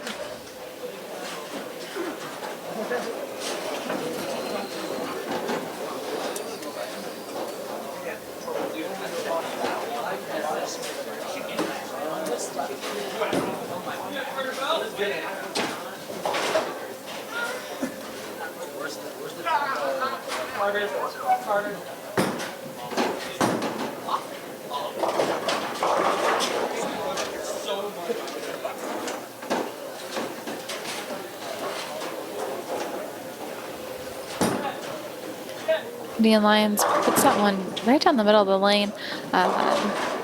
Goes Brooklyn, misses the 5-pin there.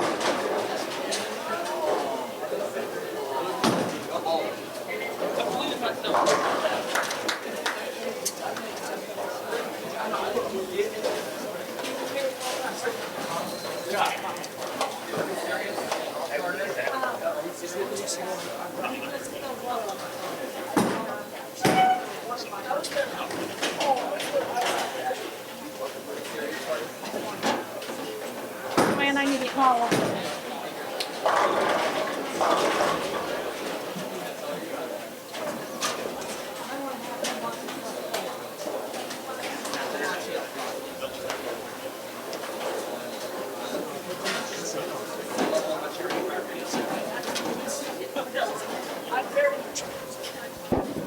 Good job, Jaden.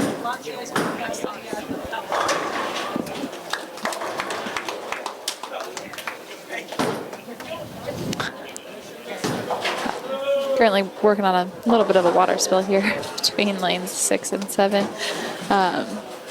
So pardon the interruption.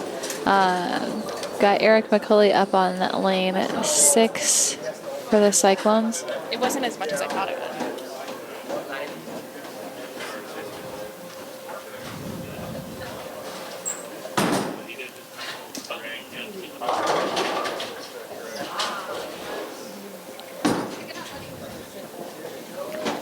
Eric McCulley hung on to that one a little bit longer and did push it outside a bit. Came up, but still wasn't able to knock out the 610. Shooting at a 2-pin spare.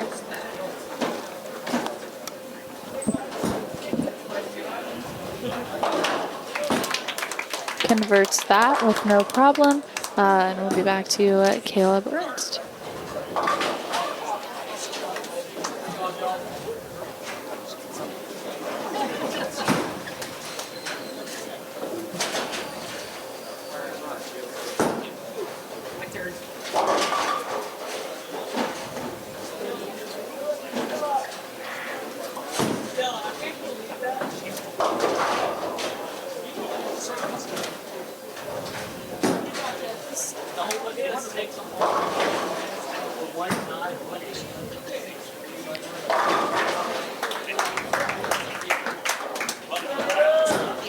Caleb Ernst misses the pocket, leaves a 36-10 on lane 6.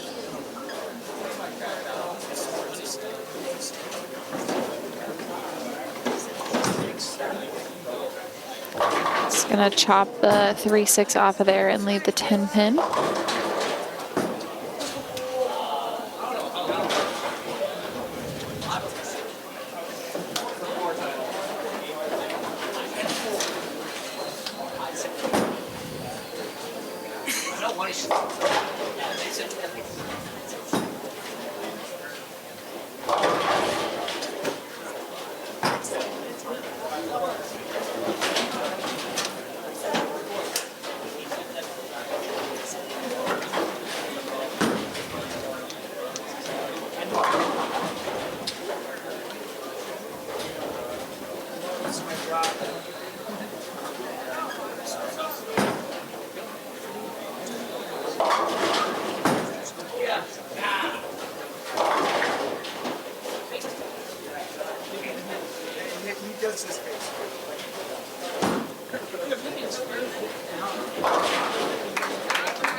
Logan Strom shooting at a single 4-pin here on lane 6 to wrap up frame 7.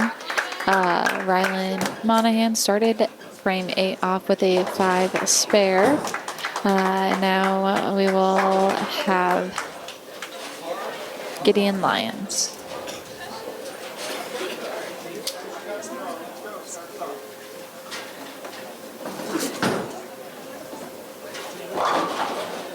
Gideon doesn't quite get that ball to come up right to the pocket. He's going to leave a 2, 4, 5, 8.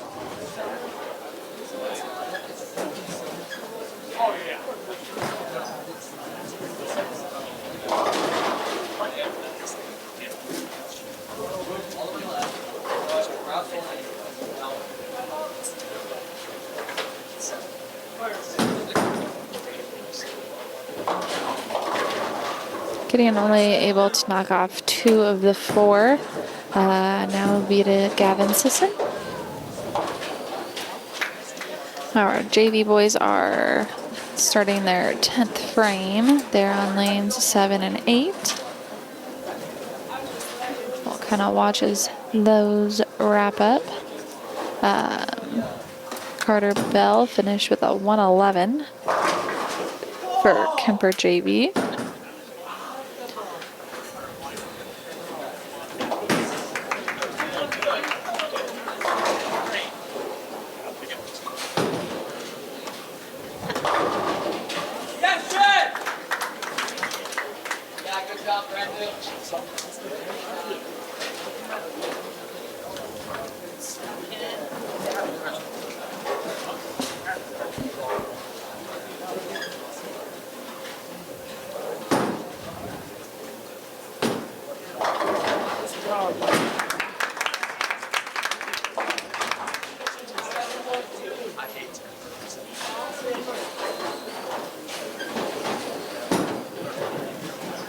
All right, we're back to Eric McCulley there on lane 5 after Gavin Sisson picked up his single pin spare. Back to 7 and 8, Luke Schulte for Kuemper JV finished with a 114, which is also what he had last game. Way to be consistent. Eric McCulley with a strike. Zeke Christensen for the Harlan JV boys finished with a 127. Improvement from his first game. Noah Simon's going to miss both out of his leave there in the 7th frame and finish with a 130.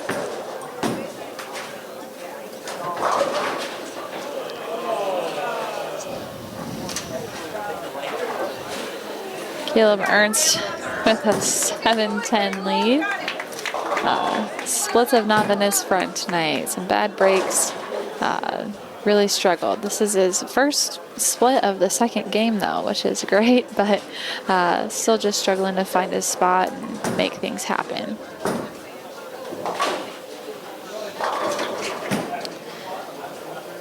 Nicholas Wernemont finished with a 166 for the Kuemper JV.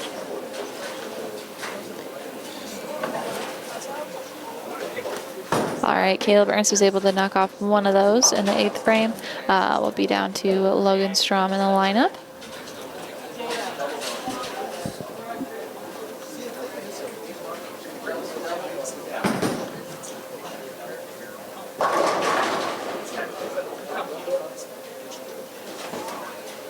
Logan Strom leaves a 4-pin there to shoot at.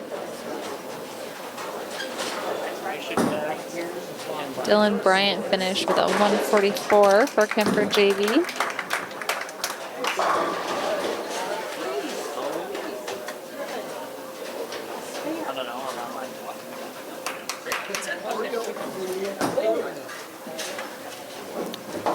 Logan runs down that single pin there on lane 5. We'll take a quick break from our varsity boys as Kuemper wraps up their 8th frame.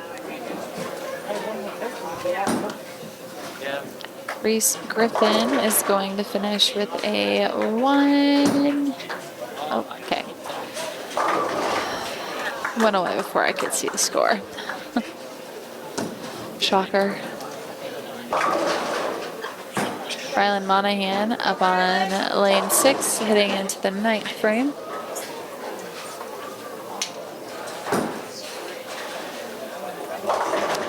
Reese Griffin finished with a 125 the second game.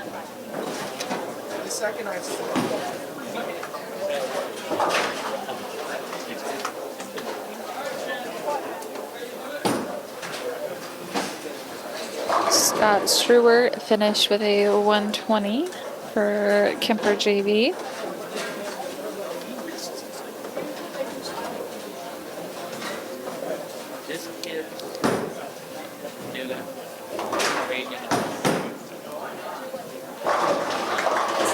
Reese Gesser finishes with a 137.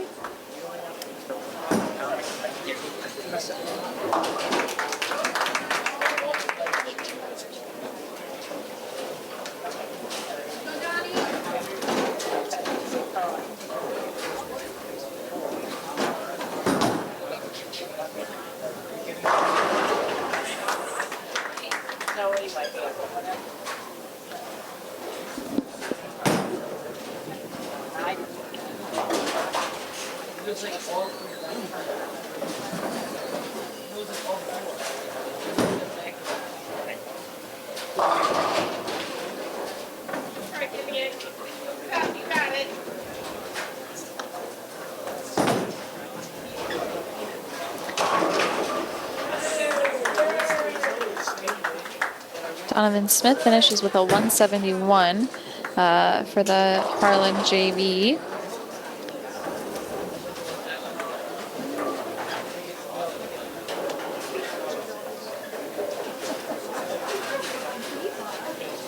And Dalton Carlson for Kuemper finished with a 159.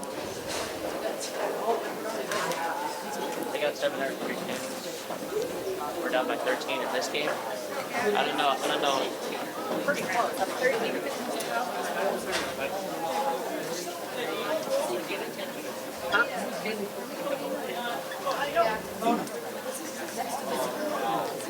Oh, I don't write totals down. Sorry.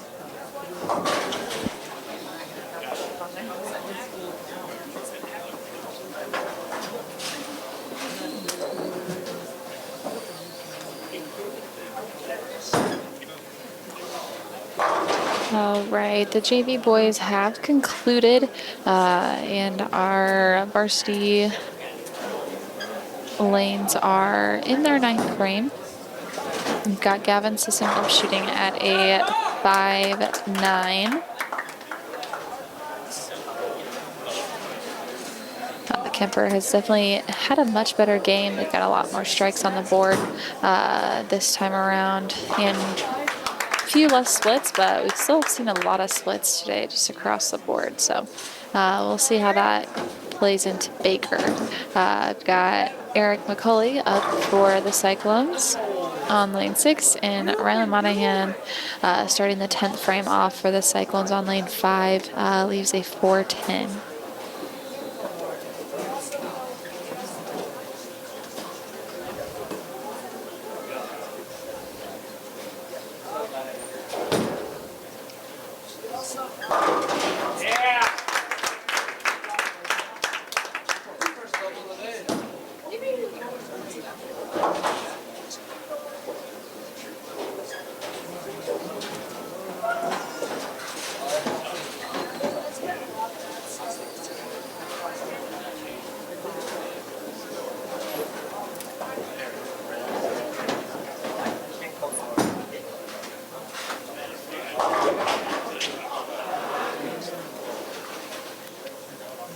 Caleb Ernst with another split here, leaves a 4-7-10.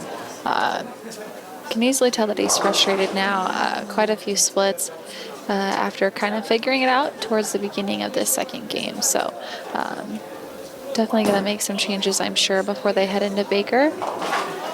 Able to knock off 2 of them there. Rylan Monahan finished with a 140 for the Cyclone varsity boys.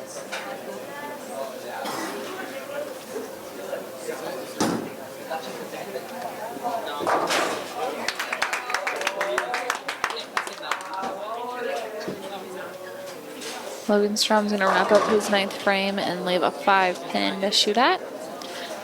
Gideon Lyons gets a spare to start his 10th frame on lane 5, sitting at a 134 and can strike for a 144 max.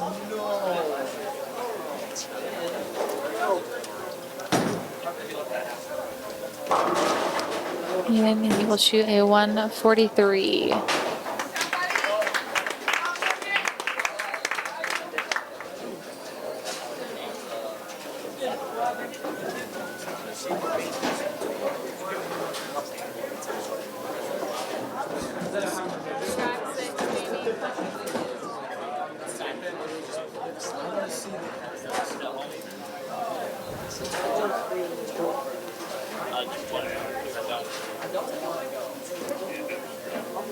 That's all I'll do. You'll get a bowl. That's the thing. You'll get a bowl. I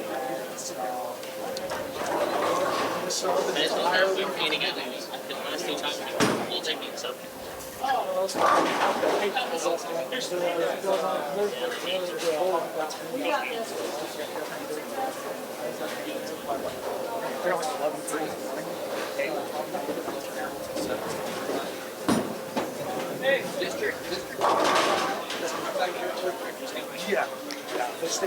Got another 2, 4, 5, 8 there on lane 5 from Gavin Sisson. Not the first time we've seen that left by a Cyclone today. And unfortunately, I don't think it's going to be the last, just with the way that the boys are playing the lane and struggling to find pocket shots. So Gavin Sisson's going to finish with a 155 for game 2 for the Cyclones.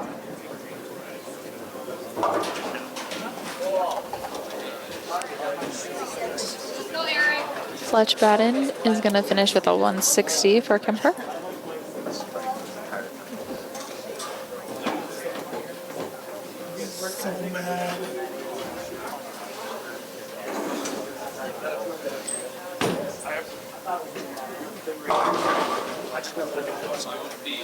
Brendan Bonham up for Kuemper for his 10th frame. He's able to see 4 strikes in a row and leaves a 5-pin to start off his 10th frame. Still a big game for him, especially after the start he had in game 1. Eric McCauley up on lane 5 for the Cyclones leaves a 310, which again, we've seen that a few times today. We'll see if he's able to convert it.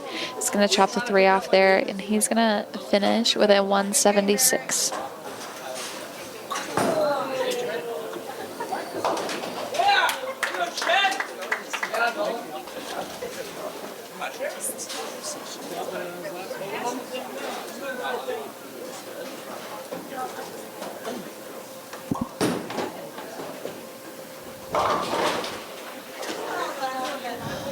No split for Caleb Ernst in the 10th frame, leaves a 3-6-10. Really struggling to find a pocket shot that's going to treat him well. Overall, just kind of a struggle for our boys here to find anything that'll work. Shots just aren't being repeated very well, so just a lot of struggles across the board for our guys. Caleb misses all 3, unfortunately. He's going to finish with a 141 that game. Really struggled in individuals today. Usually we can see some bigger numbers from him. He is averaging 179 on the season, so today was a little bit of a blow, I'm sure. Never feels good to get below average 2 games, so hopefully he's able to make up for that in Baker. Brendan Van Aem finishes with a 199.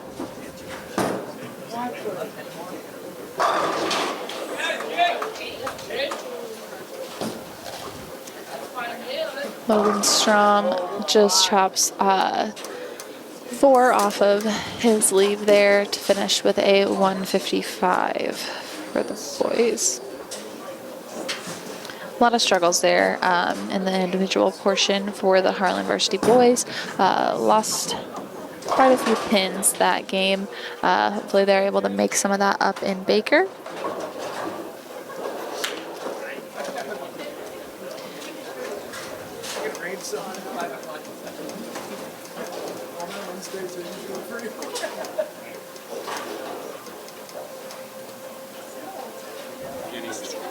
Jake Whelan finished with a 162 for the Kuemper boys.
Creighton Halber finishes with a 128 for the Kuemper Knights.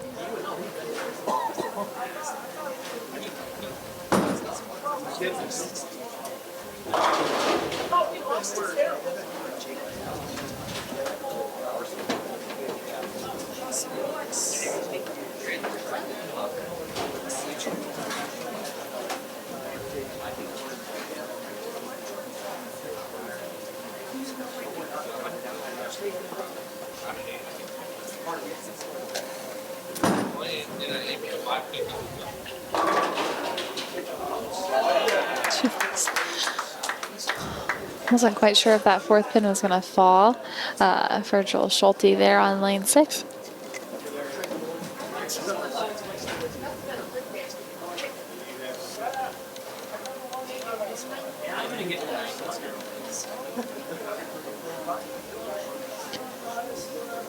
As Kuemper finishes up for these last 2 individual games, we'll just take another minute to thank our sponsors here. HLTV Channel 15 2025-2026 sponsors are Pizza Ranch in Harlan, United Bank of Iowa, Western Iowa Medical, Conductix Wampler, Murtu Medical Center, KNOD Radio, Cyclone Lanes, Keys Auto Center, Shelby County State Bank, Hanson House Senior Living, Polly Jones Funeral Home, Murtu Medical Center, Physical Therapy and Rehab Services, Fairway in Harlan, Do It Best Hardware, The Agency Insurance, Dr. J's Family Eye Care, Cyclone Seed and Chemical, Hamilton Financial Services, Patriots Choice Contracting, and the Peterson Family Wellness Center and Lewis Family Aquatic Complex. Again, thank you to our sponsors.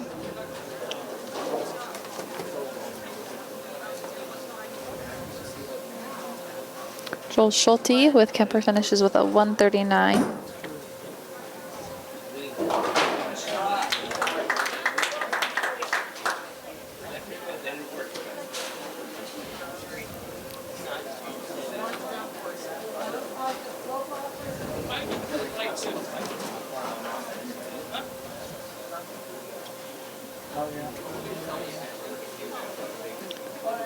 Thomas Potbottom is going to finish with a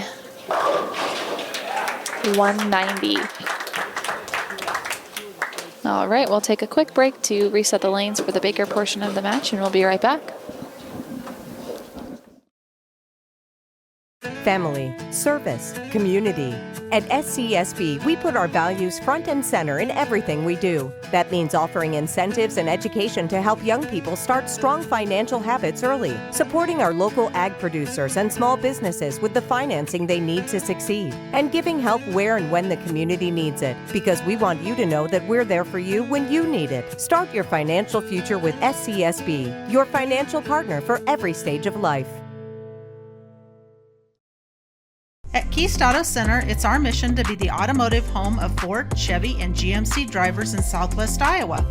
Conveniently located just off Highway 59 in Harlan, we provide a vast selection of new and used vehicles, exceptional car care, and always deliver customer service with a smile. As your hometown auto dealer, we strive to make every transaction an easy one. Call or stop by today to get in touch with a member of our team and let us know how we can serve you today.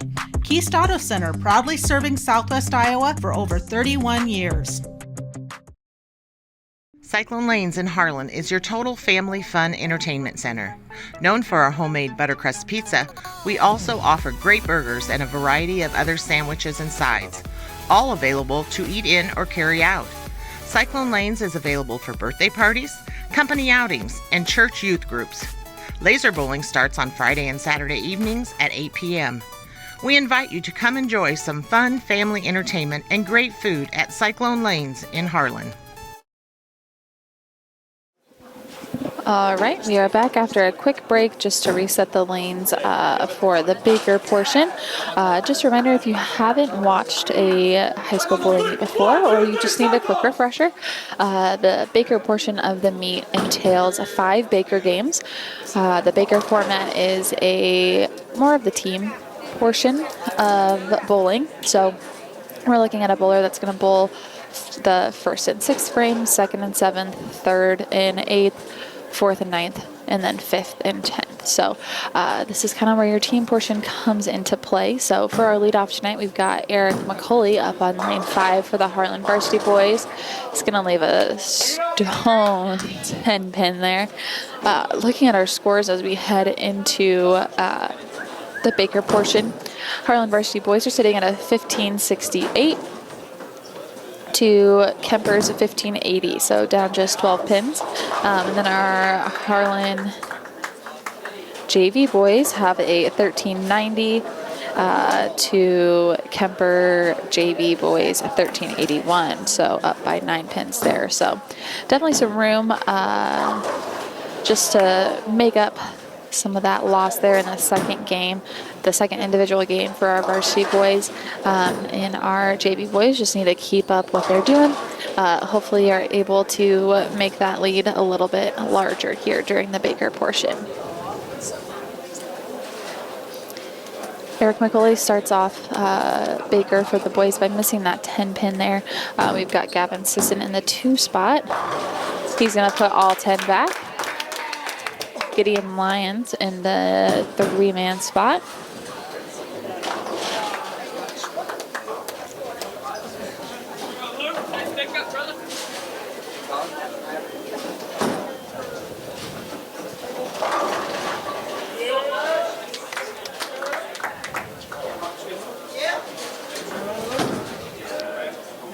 Gideon Lyons pushes it a little bit outside, and then it does come back. Plays a little cross lane to double up for the varsity boys. Caleb Ernst is going to be in the 4 spot, looking for some revenge after his individual games. Really struggled to find a consistent shot, which isn't normally like him. So see if he's able to kind of get something different together for Baker. Much better shot. Much better shot for him for that 4th frame. Some of the people were not a fan of his cheer there, saying "Go Big Red." So we'll see what they maybe do the next time. Logan Strom in the 5 spot, which is pretty normal. Got all 10.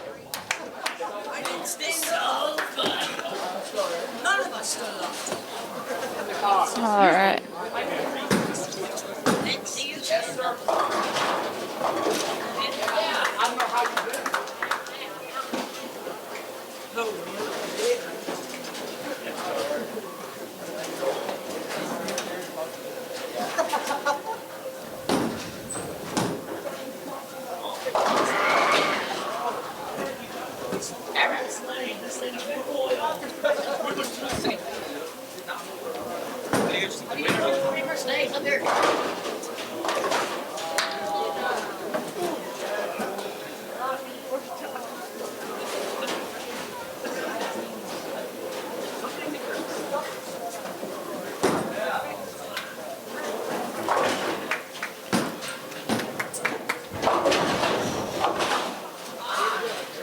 Eric McCauley misses 2 of the 4 there on lane 5 in the 6th frame.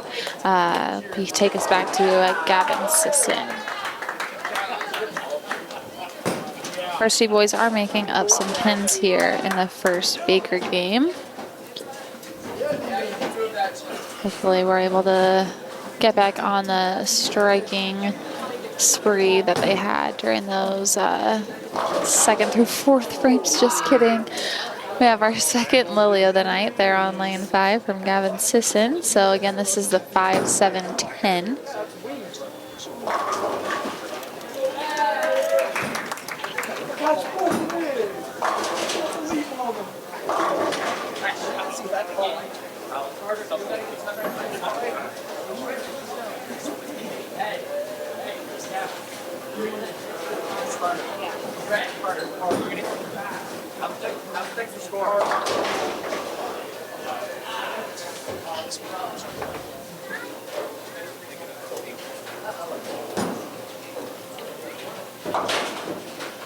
Gavin gets the 5 pin out of there. I'd love to see Gideon Lyons pick up his team here in the 8th frame after a couple rough opens.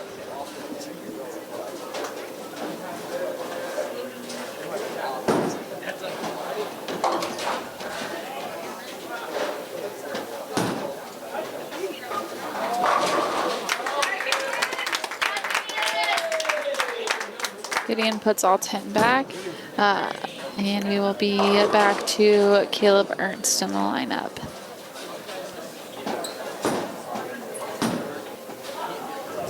He's gonna go through the nose. He's gonna leave a 3-10.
All right, 2 splits to kind of wrap up this first game here. Caleb only able to get 1 out of that 3-8, and Logan Strom comes up and leaves a 5-10. So our boys are going to finish with a 166 that game. For how it started, it's kind of unfortunate that we were only able to get 166. Sure there'll be a little bit of a lineup change, a few moves as far as where everybody's at on the lane.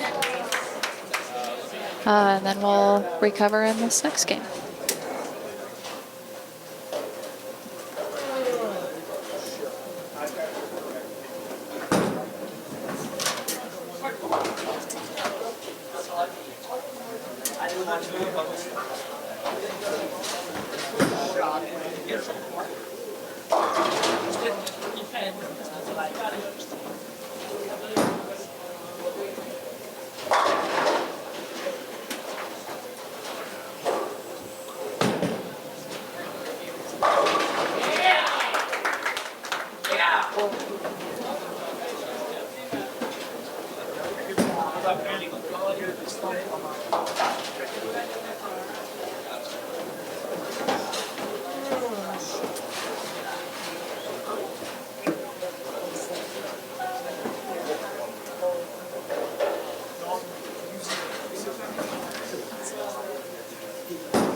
All right, Kuemper varsity boys finished with a, let's see, I can't see it, 160.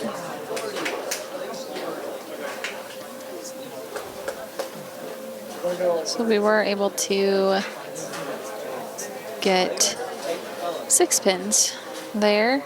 We were up, or we were down 12, so now we're only down 6.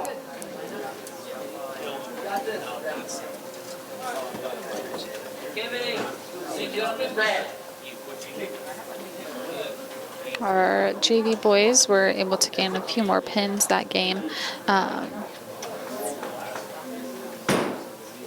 on the Kuemper JV, so we'll see how the rest of this plays out.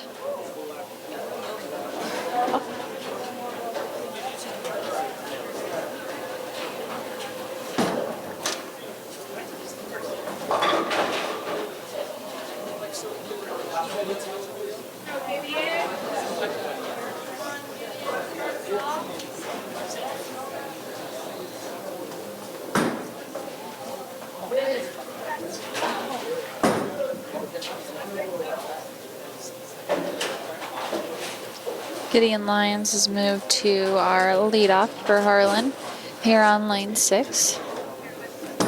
Start our second game. He's going to go with Brooklyn. He's going to leave a 5 pin there.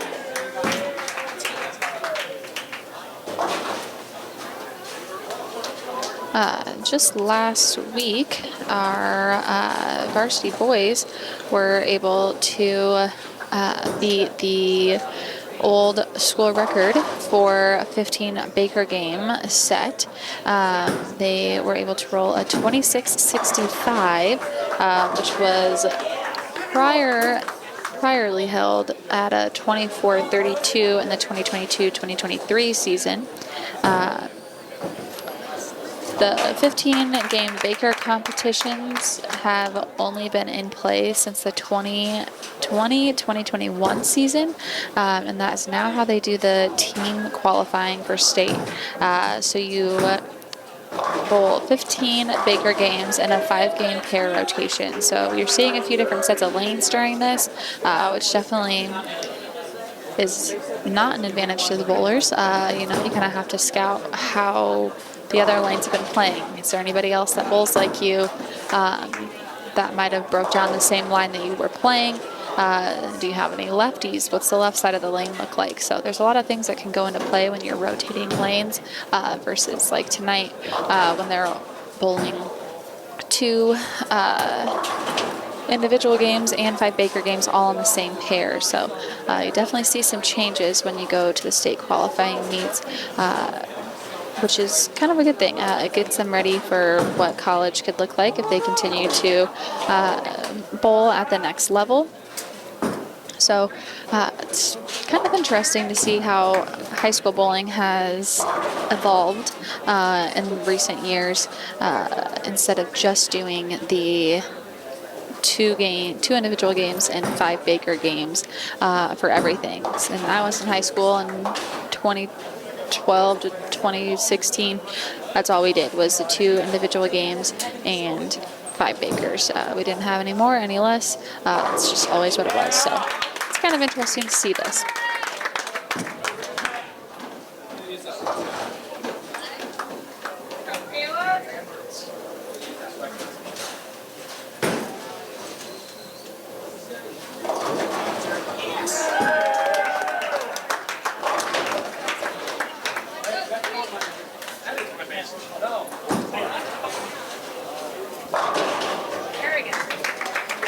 Caleb Ernst able to knock down all 10.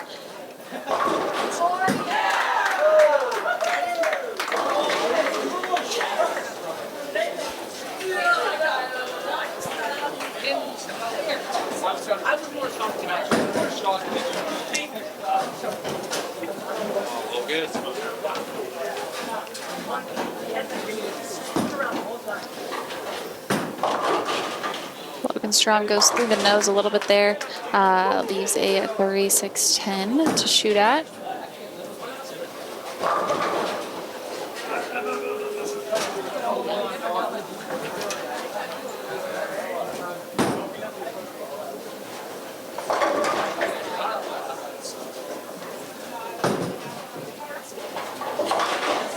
Caleb able to get all 3 of those. We'll be back to Gideon Lions in the 6th frame.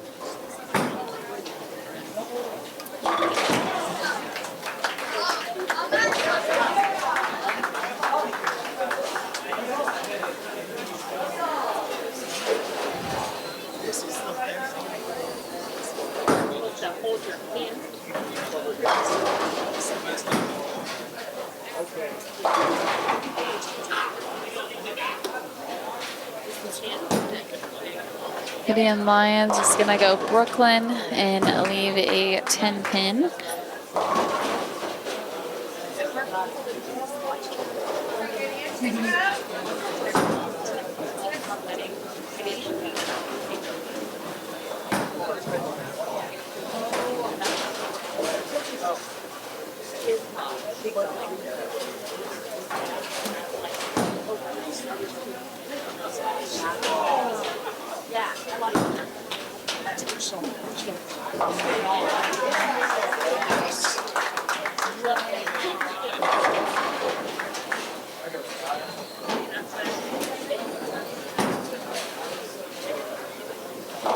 Right, Gideon Lions did miss that single pin there, so we've got Gavin Sisson in the 7th frame now for the Cyclones. Just gonna go Brooklyn, didn't get all 10.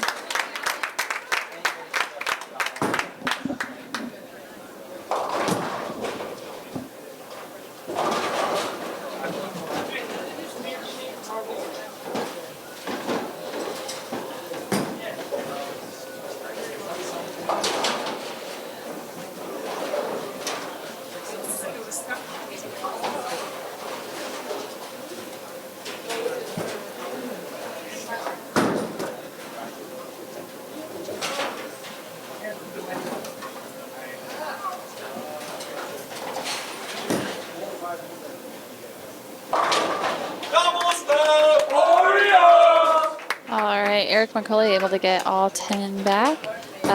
Take us back to Caleb Ernst, who is hungry for more. Got a strike in the 4th frame, so I'm sure he's ready for another one. Like I said, struggled during individuals, always looking to make it up where he can. So we'll see if he's able to get all 10 now.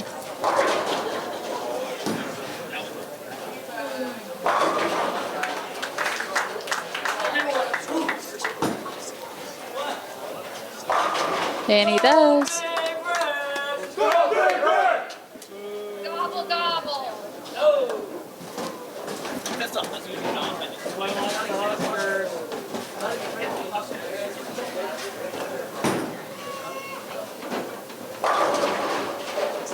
Looks like our Harlan Cyclones might make up those 6 pins and take the lead here, depending on how this game finishes up. Logan leaves a 3-10. Again, we've seen quite a few of these today, but we've also seen quite a few of them get converted, so we'll see what Logan's able to do.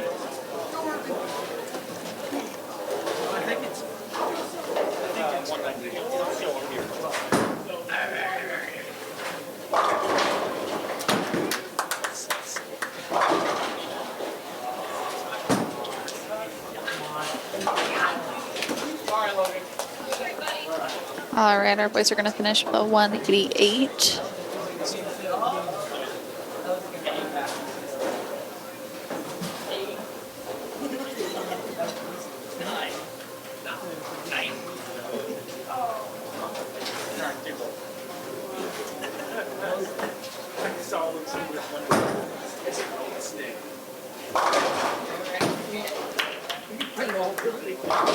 And Kuemper is going to finish with a 178.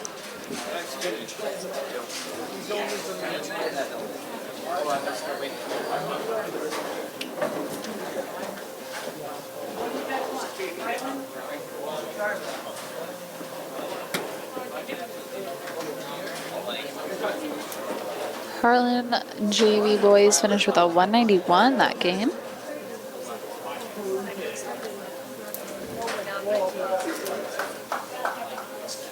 And the Kuemper JV boys finished with a 124.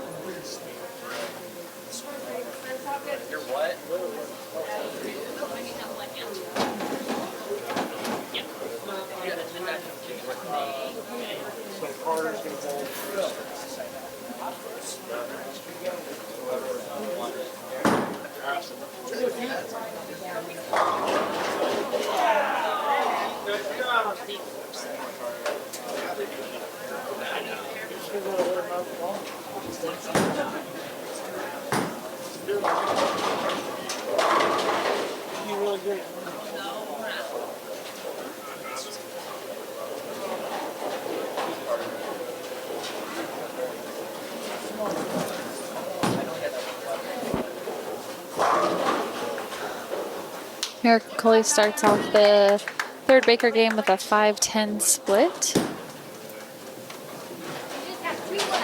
Varsity boys are sitting at a 19-22 to Kuemper's 19-18, so up just 4 pins.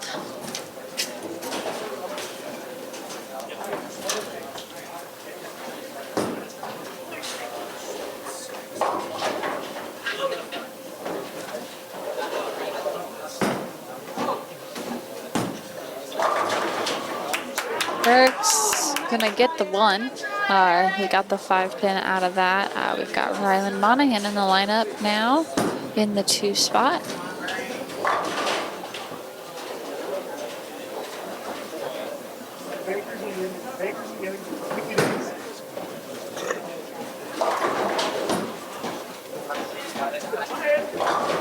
Rylan's gonna go Brooklyn there. He's gonna leave a 3-9.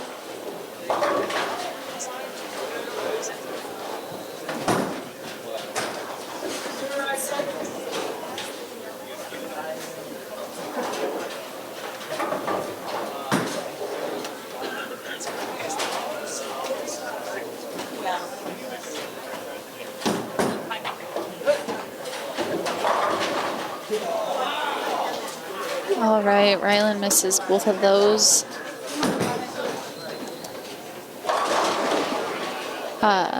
Both teams not off to a hot start. First 2 frames open by both teams, so we'll see if Gavin Sisson's able to get the Cyclones back in the running here. He's gonna go Brooklyn. He's gonna get 9.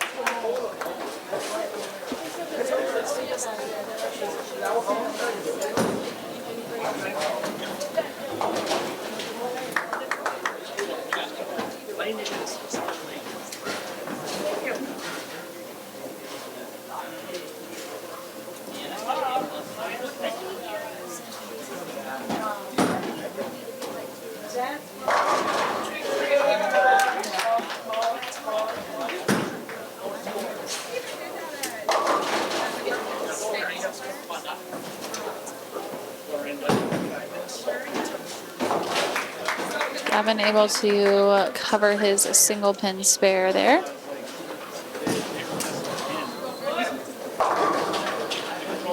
Caleb Ernst in the 4 spot again. He's gonna go into the pocket. He's gonna get a strike there. Take us to Logan Strom.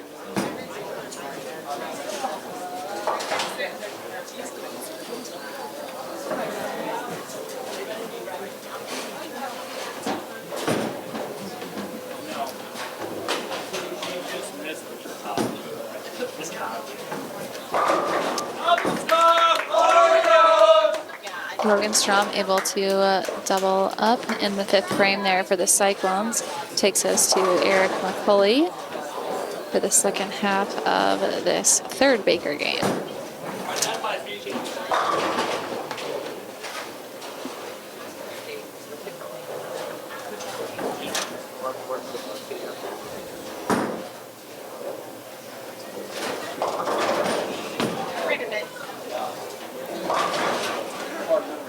Eric McCauley comes up a little bit light to the pocket and leaves a washout. 1-2-4-10.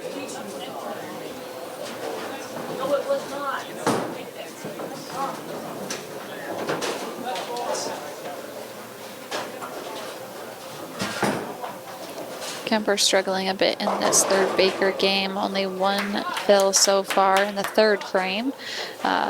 Single pin misses and 3 or less misses for spare conversions. So Not off to a great start. We'll see what their second half of the game looks like by their leadoff bowler.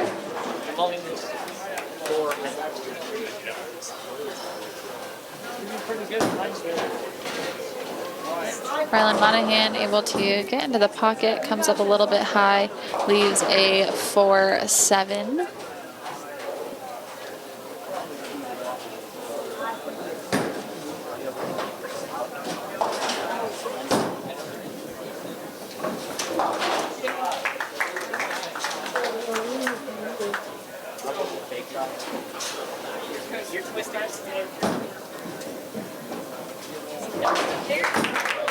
Harlan able to cover his lead there in this 7th frame. Takes us to Gavin Sisson in the lineup.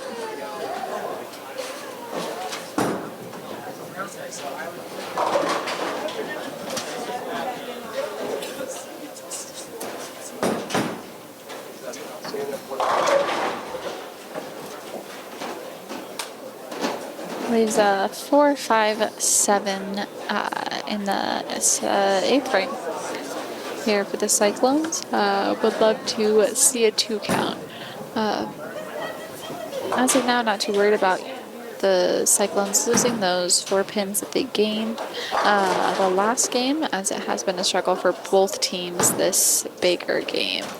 Gavin's going to chop off the 5 pin out of there. Take us to Caleb Ernst.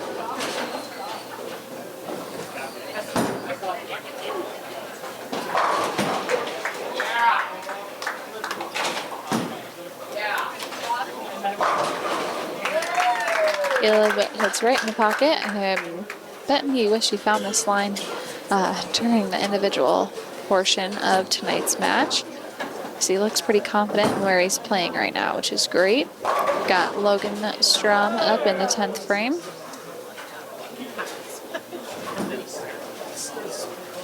It's going to get to the pocket. It's going to wrap around that 10 pin. Leave a single pin for him to shoot at.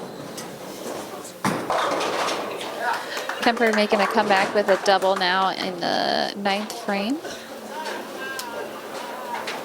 Their anchor bowler that's up now, Brendan Van Aim, has been having pretty consistent 10th frames here in his individual games and in that first Baker game. So we'll see if he plans to do anything big now.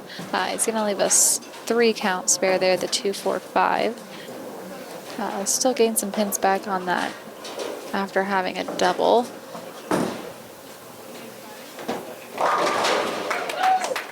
Logan's big 10th frame will help a lot with that. Our boys had a 154.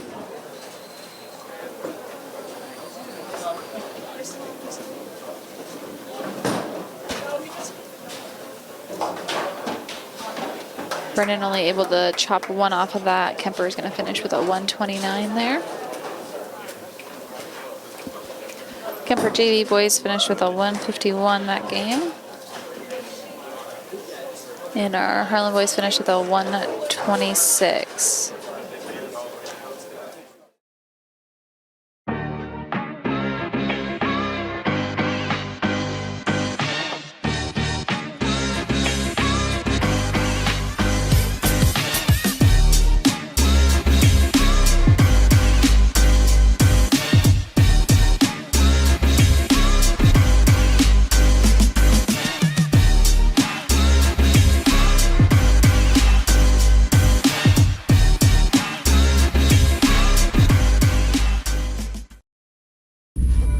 If you grill it, he will come.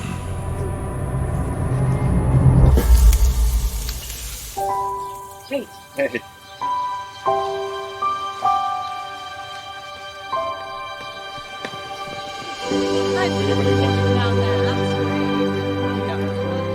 Is this heaven? Nope. It's fairway.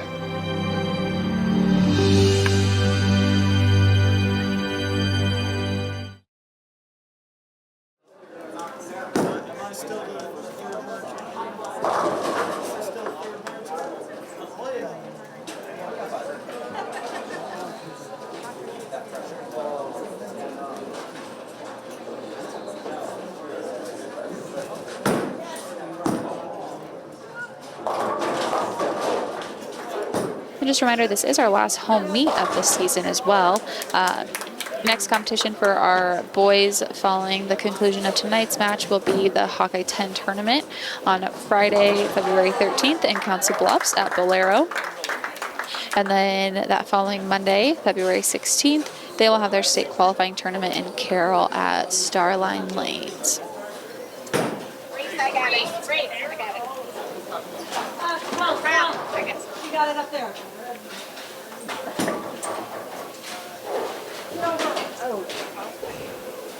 Eric McCauley misses the 4-7. He leaves on lane 6. So it'll be to Rylan Monahan in the lineup.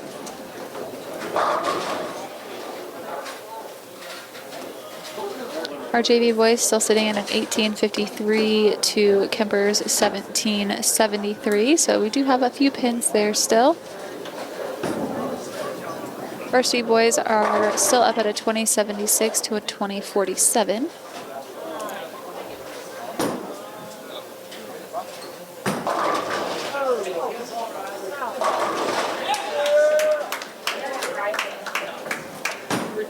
Still gained a few pins there, 25 to be exact. Harlan boys are up 29 pins against Kuemper right now.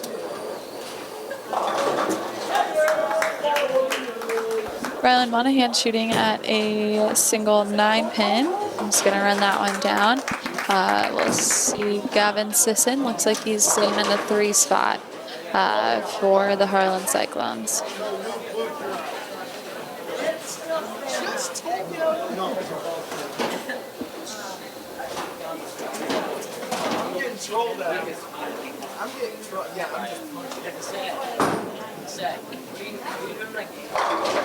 Give me one!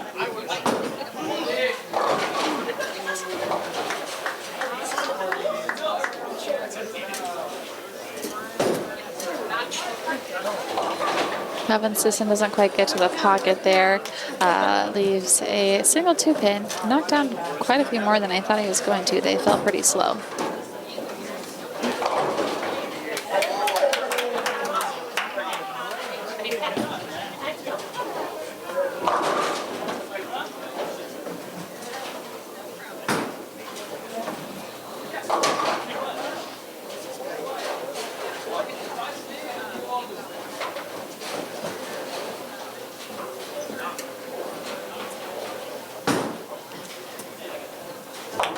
Gavin runs down that 2-pin there.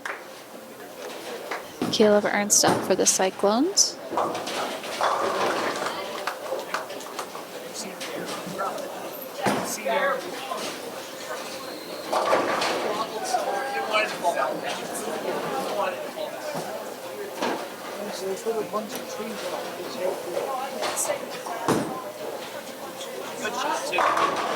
Nice shot by Caleb Ernst there in the 4th frame. Setting Logan Strom up to get a double here. Kuemper also looking to gain a few pins back this game, sitting with 1 open in the 2nd frame.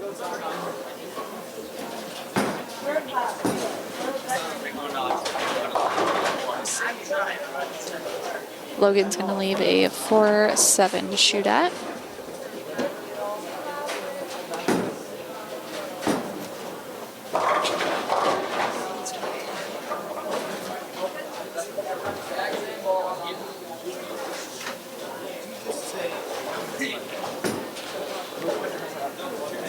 Logan able to get over and convert that spare. Take us to Eric McCauley.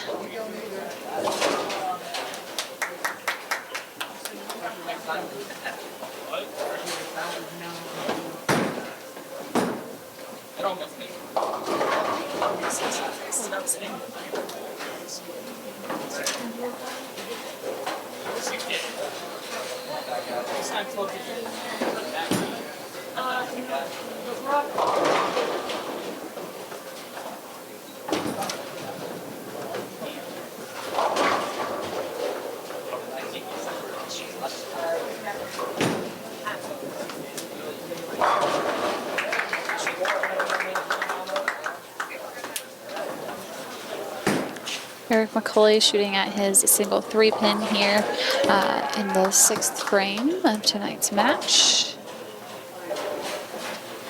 We are in game 4 of Bakers. We'll have one more following this. Eric misses that 3-pin there. Stayed at the line a little bit longer.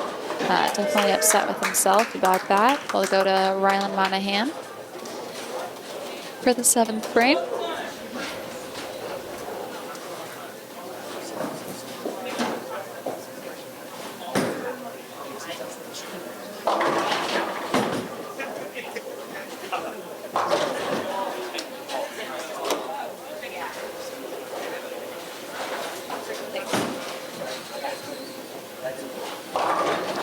Ryland goes Brooklyn, leaves a 6-pin to shoot at.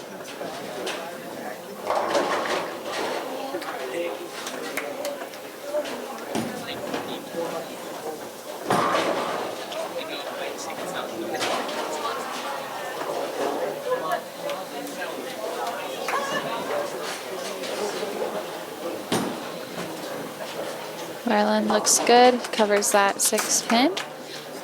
Takes us to Gavin Sisson in the 8th frame.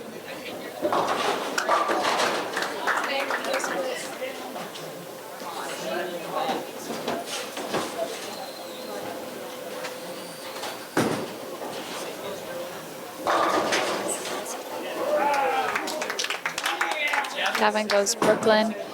Trips that 5-pin, which was great. Sets Caleb Ernst up for a great position in the 9th frame here.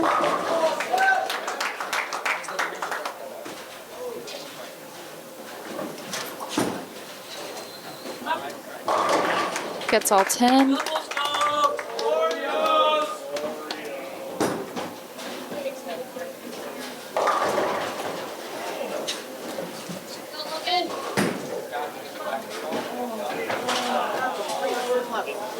Nice try.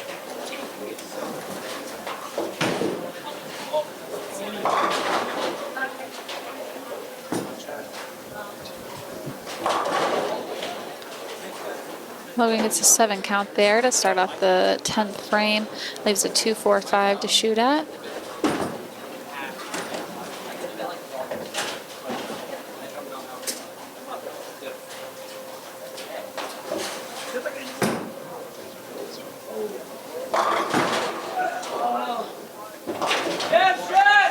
All right, Kuemper boys are gonna, varsity boys are gonna finish with a 160 that game.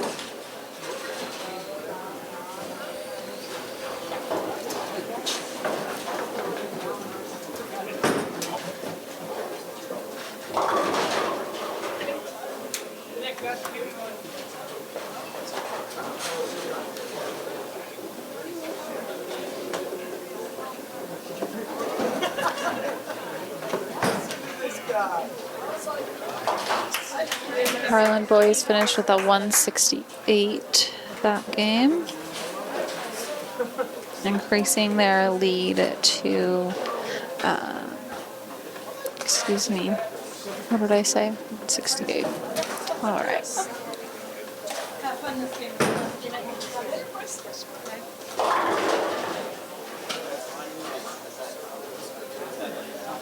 37.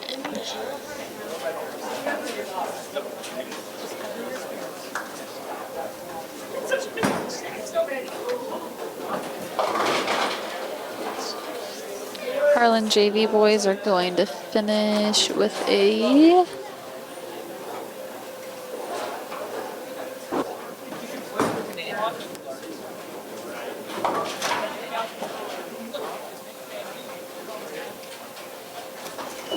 144.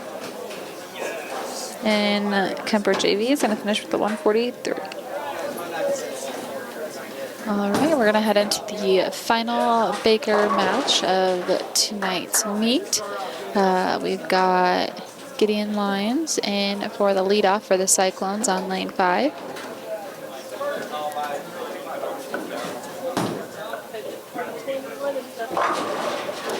It's going to leave a 3-9.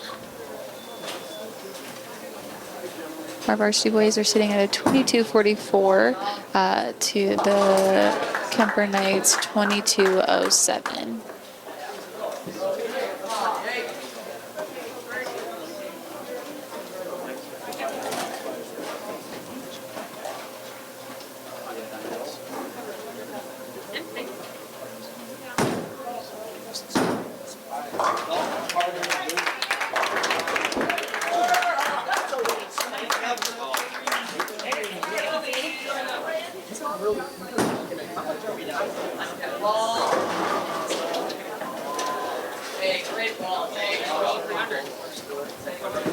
Gideon was able to convert that spare there on lane 5. So now we've got Rylan Monahan up on lane 5 for the Cyclones. Leaves a 4-6-7 split. Yeah. So I'm like,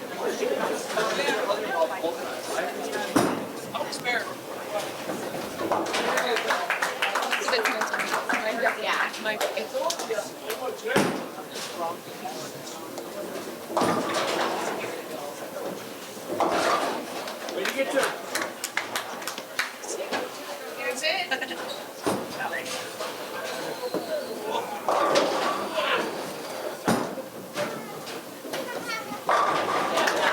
Rylan was able to knock down 2 of those, so now we will have Gavin Sisson in the 3rd frame for the Cyclones.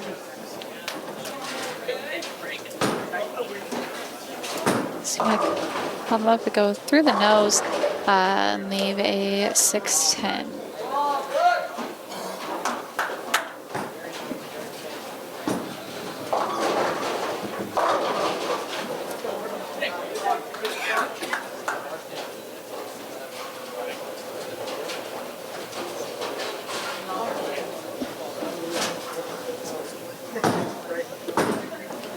Gavin's going to chop the 10 off of there. Miss the spare. Kuemper looking to make up those 37 pins this game. Haven't had an open yet, and we only have 1 fill so far here in game 5.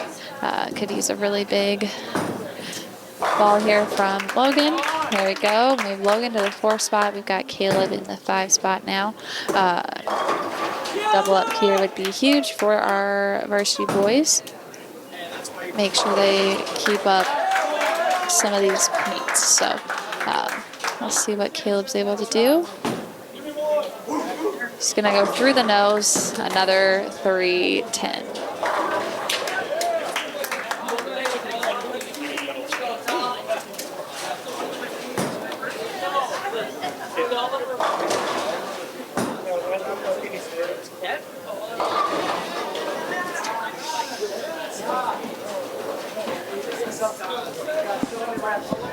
Kuemper boys just left a 3-10 as well in the 6th frame. Well, I was going to say if we're able to pick that up, could help us out quite a bit.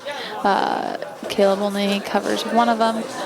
Only working on 2 fills in the first 5 frames, which doesn't look great. Kuemper has yet to open.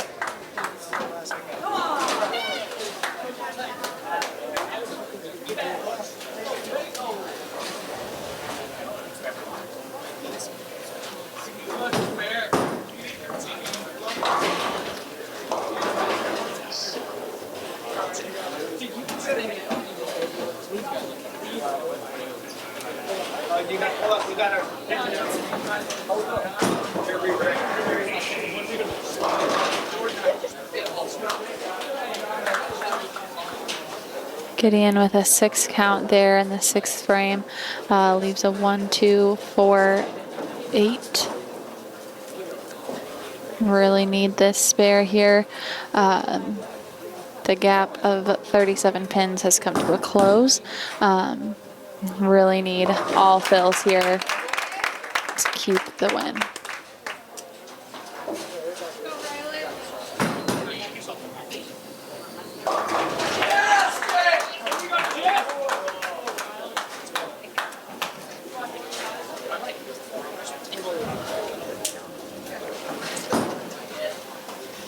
Rylan Monahan up for the boys. He's going to put it in the pocket. He's going to get 8.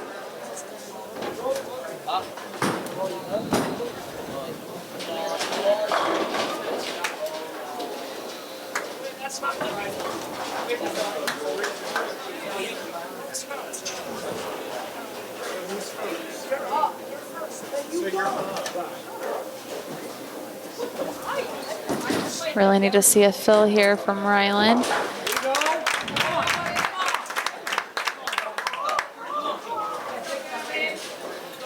All right, the only thing that could make this better is a strike from Gavin.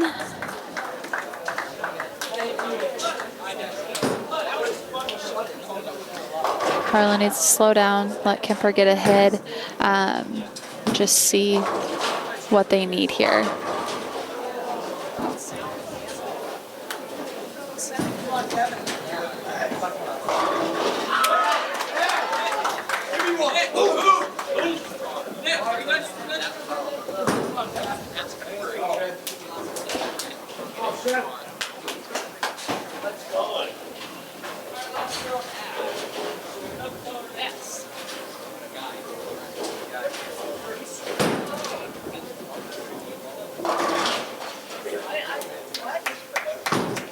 Gavin covers this.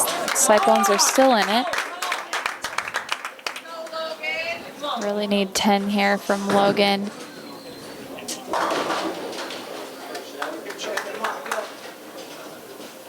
All right, Kuemper not getting the first one in the 10th frame is huge for Harlan. Just got to stay slow, see what we need to get.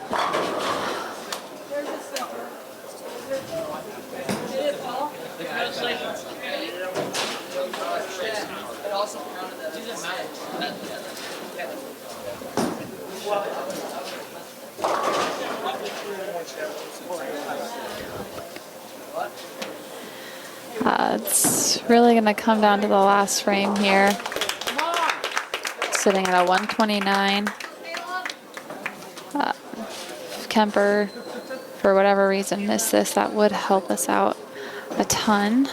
Brennan's been on his game, and he missed it. So this is still anyone's meat. Caleb's got to stay slow, take his time here in this 10th frame.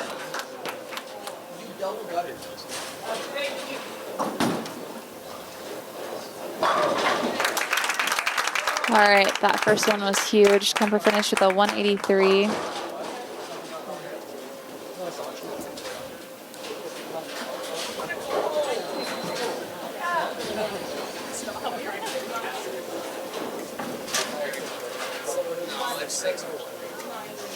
No, 128. That's 635. That's you can't. That's it, Caleb.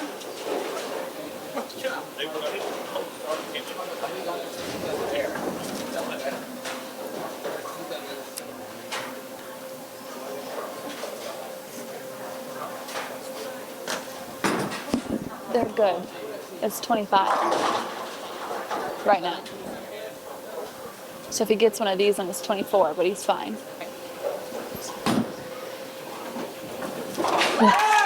All right, Harlan boys are going to finish with a 159.